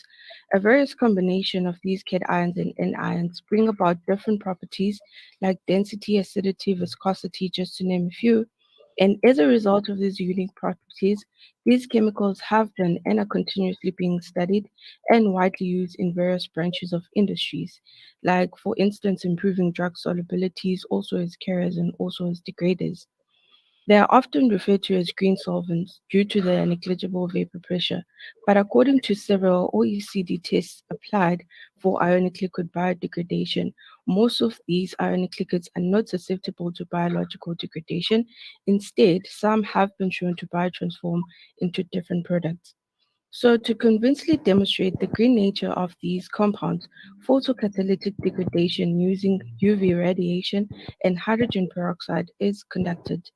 These compounds are also known to be toxic to microorganisms, but also environmentally benign, and this is an interesting property that makes them alternative as antimicrobial agents. So here in a series of pyranicidinium and 1-LR3 methyl imidazolium based ionic liquids were synthesized using a counter ion metathesis using sodium acetate, sodium hydrogen carbonate, potassium trifluoromethyl sulfonate, sodium nitrite, sodium nitrate, and sodium benzoate salts as exchange salts that were used. So a total of 12 ionic liquids was synthesized. So all the reactions were conducted in room temperature, except for the hydrogen carbonate-based ionic liquids, which were conducted at 40 degrees Celsius under nitrogen.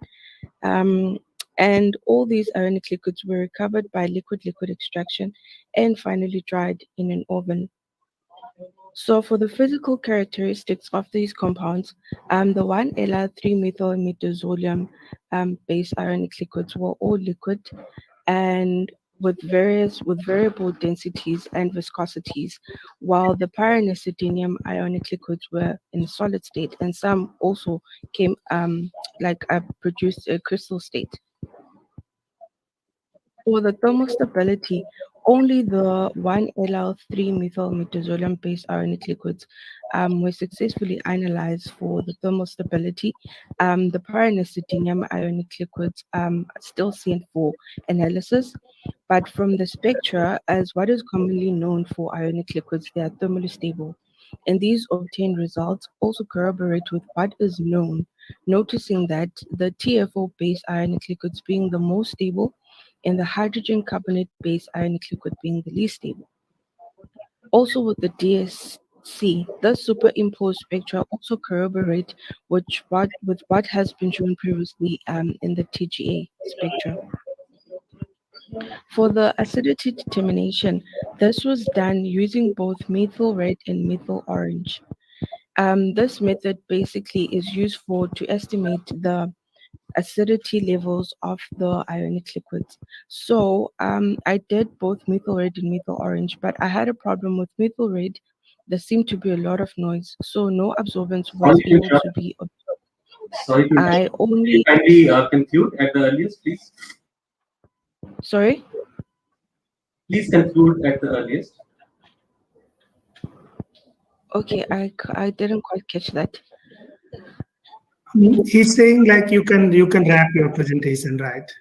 Thank you. Okay. So to actually okay, go fast. These acidity determination, it was found that the most acidic ionic liquid was the TFO based ionic liquid, and the most basic was the hydrogen carbonate base. And this is purely based on the absorption bands and also in the absorption of these ionic liquids. And the next were the antibacterial studies, which were actually done using strict culture plates from ATCC standard, but 2 gram negative and 2 gram positive. And these plates were subcultures in a broth and then incubated at 37 degrees Celsius for 24 hours. And then the next step was to prepare the plates using a nutrient agar. Then after then, an OD measurement where you determine the colony concentration that you want to use to actually use on your plate was done. And specifically here, a zero 0.6 was used, the concentration of the colony. So the bacterial strain was spread on the plates, and then the walls were prepped and then inoculated with the compounds at different concentrations, 15, 30, and 60 microliters. And then the plates were incubated 37 degrees Celsius. Then after incubation, there were active and inactive ionic liquids where there were inhibition zones and no inhibition zones. But to note, mostly the 1-LL-3-methyl-metazolium based ionic liquids were mostly active than the pyranacidinium based ionic liquids. And then lastly, for the photocatalytic degradation, a UV radiation and hydrogen peroxide in a 3% concentration was used, where first ionic liquids were dissolved in ethanol, and then 1 ml of the indicator, which was hydrogen peroxide, was added and then placed under UV radiation and in a shaker for 78 hours. Then in a space of 24 hours, 48 and 72 hours, a TLC method, which was used to detect the presence of the ionic liquids, was done. For the first 24 hours, it was much present that all the ionic liquids were there. Then it only started at 48 to 72 hours, where some of the ionic liquids started to degrade. So in conclusion, the synthesized ionic liquids were shown to be thermally stable with variation in their properties. Some are liquid at room temperature, while some are molten and some are solid. According to the acidity absorption spectrum, the most acidic ionic liquid was 1-LR3-methylmetazolium triflate based, and the most basic was the hydrogen carbonate based. So the UV hydrogen peroxide process has also been demonstrated to degrade some of the ionic liquids, and also these are interesting class of compounds that possess antibacterial potencies. I would like to acknowledge the Lord for life, strength, and ability, my supervisor, Professor Nemalo Dinadayalu, the Biotechnology Department for the bacterial strains, the Institute of Water and Wastewater Technology for the laboratory space, and lastly, myself for pulling off the antibacterial studies like a boss with no microbiology background. Thank you very much. Thank you. So with this, we have come to the conclusion of this one-day symposium on sustainable green initiatives, a global perspective. And now I would request everyone to kindly stand up in respect of the national anthem.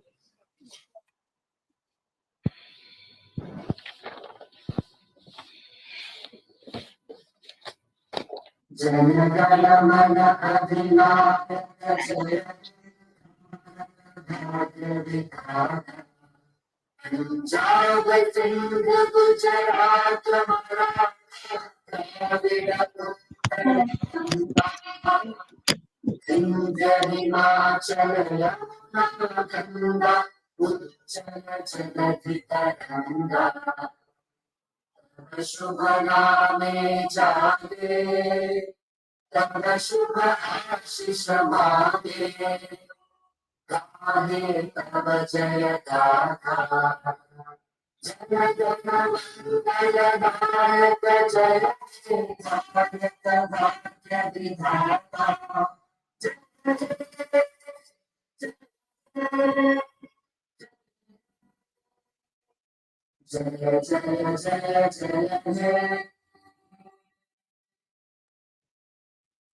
On behalf of Honorable Vice Chancellor, Central University of Jammu, Professor Sanjeev Jain, and on the behalf of the organizing committee, I thank Professor Ajay Kumar Mishra, Professor Nirmala, and Professor K. Mutong for their gracious presence in the symposium. And I thank all the participants, dignitaries from Central University of Jammu, students, research scholars for successfully concluding this event. And there's an announcement. Everyone is invited for a lunch. Lunch is being served for the faculty members in the committee room and downstairs for the students. And the poster presentation will be after the lunch. Thank you. Yes, sir.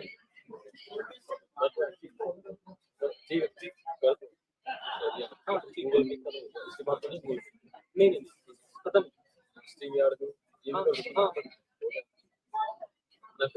हाँ जी हाँ जी, thank you. आप lunch करिए।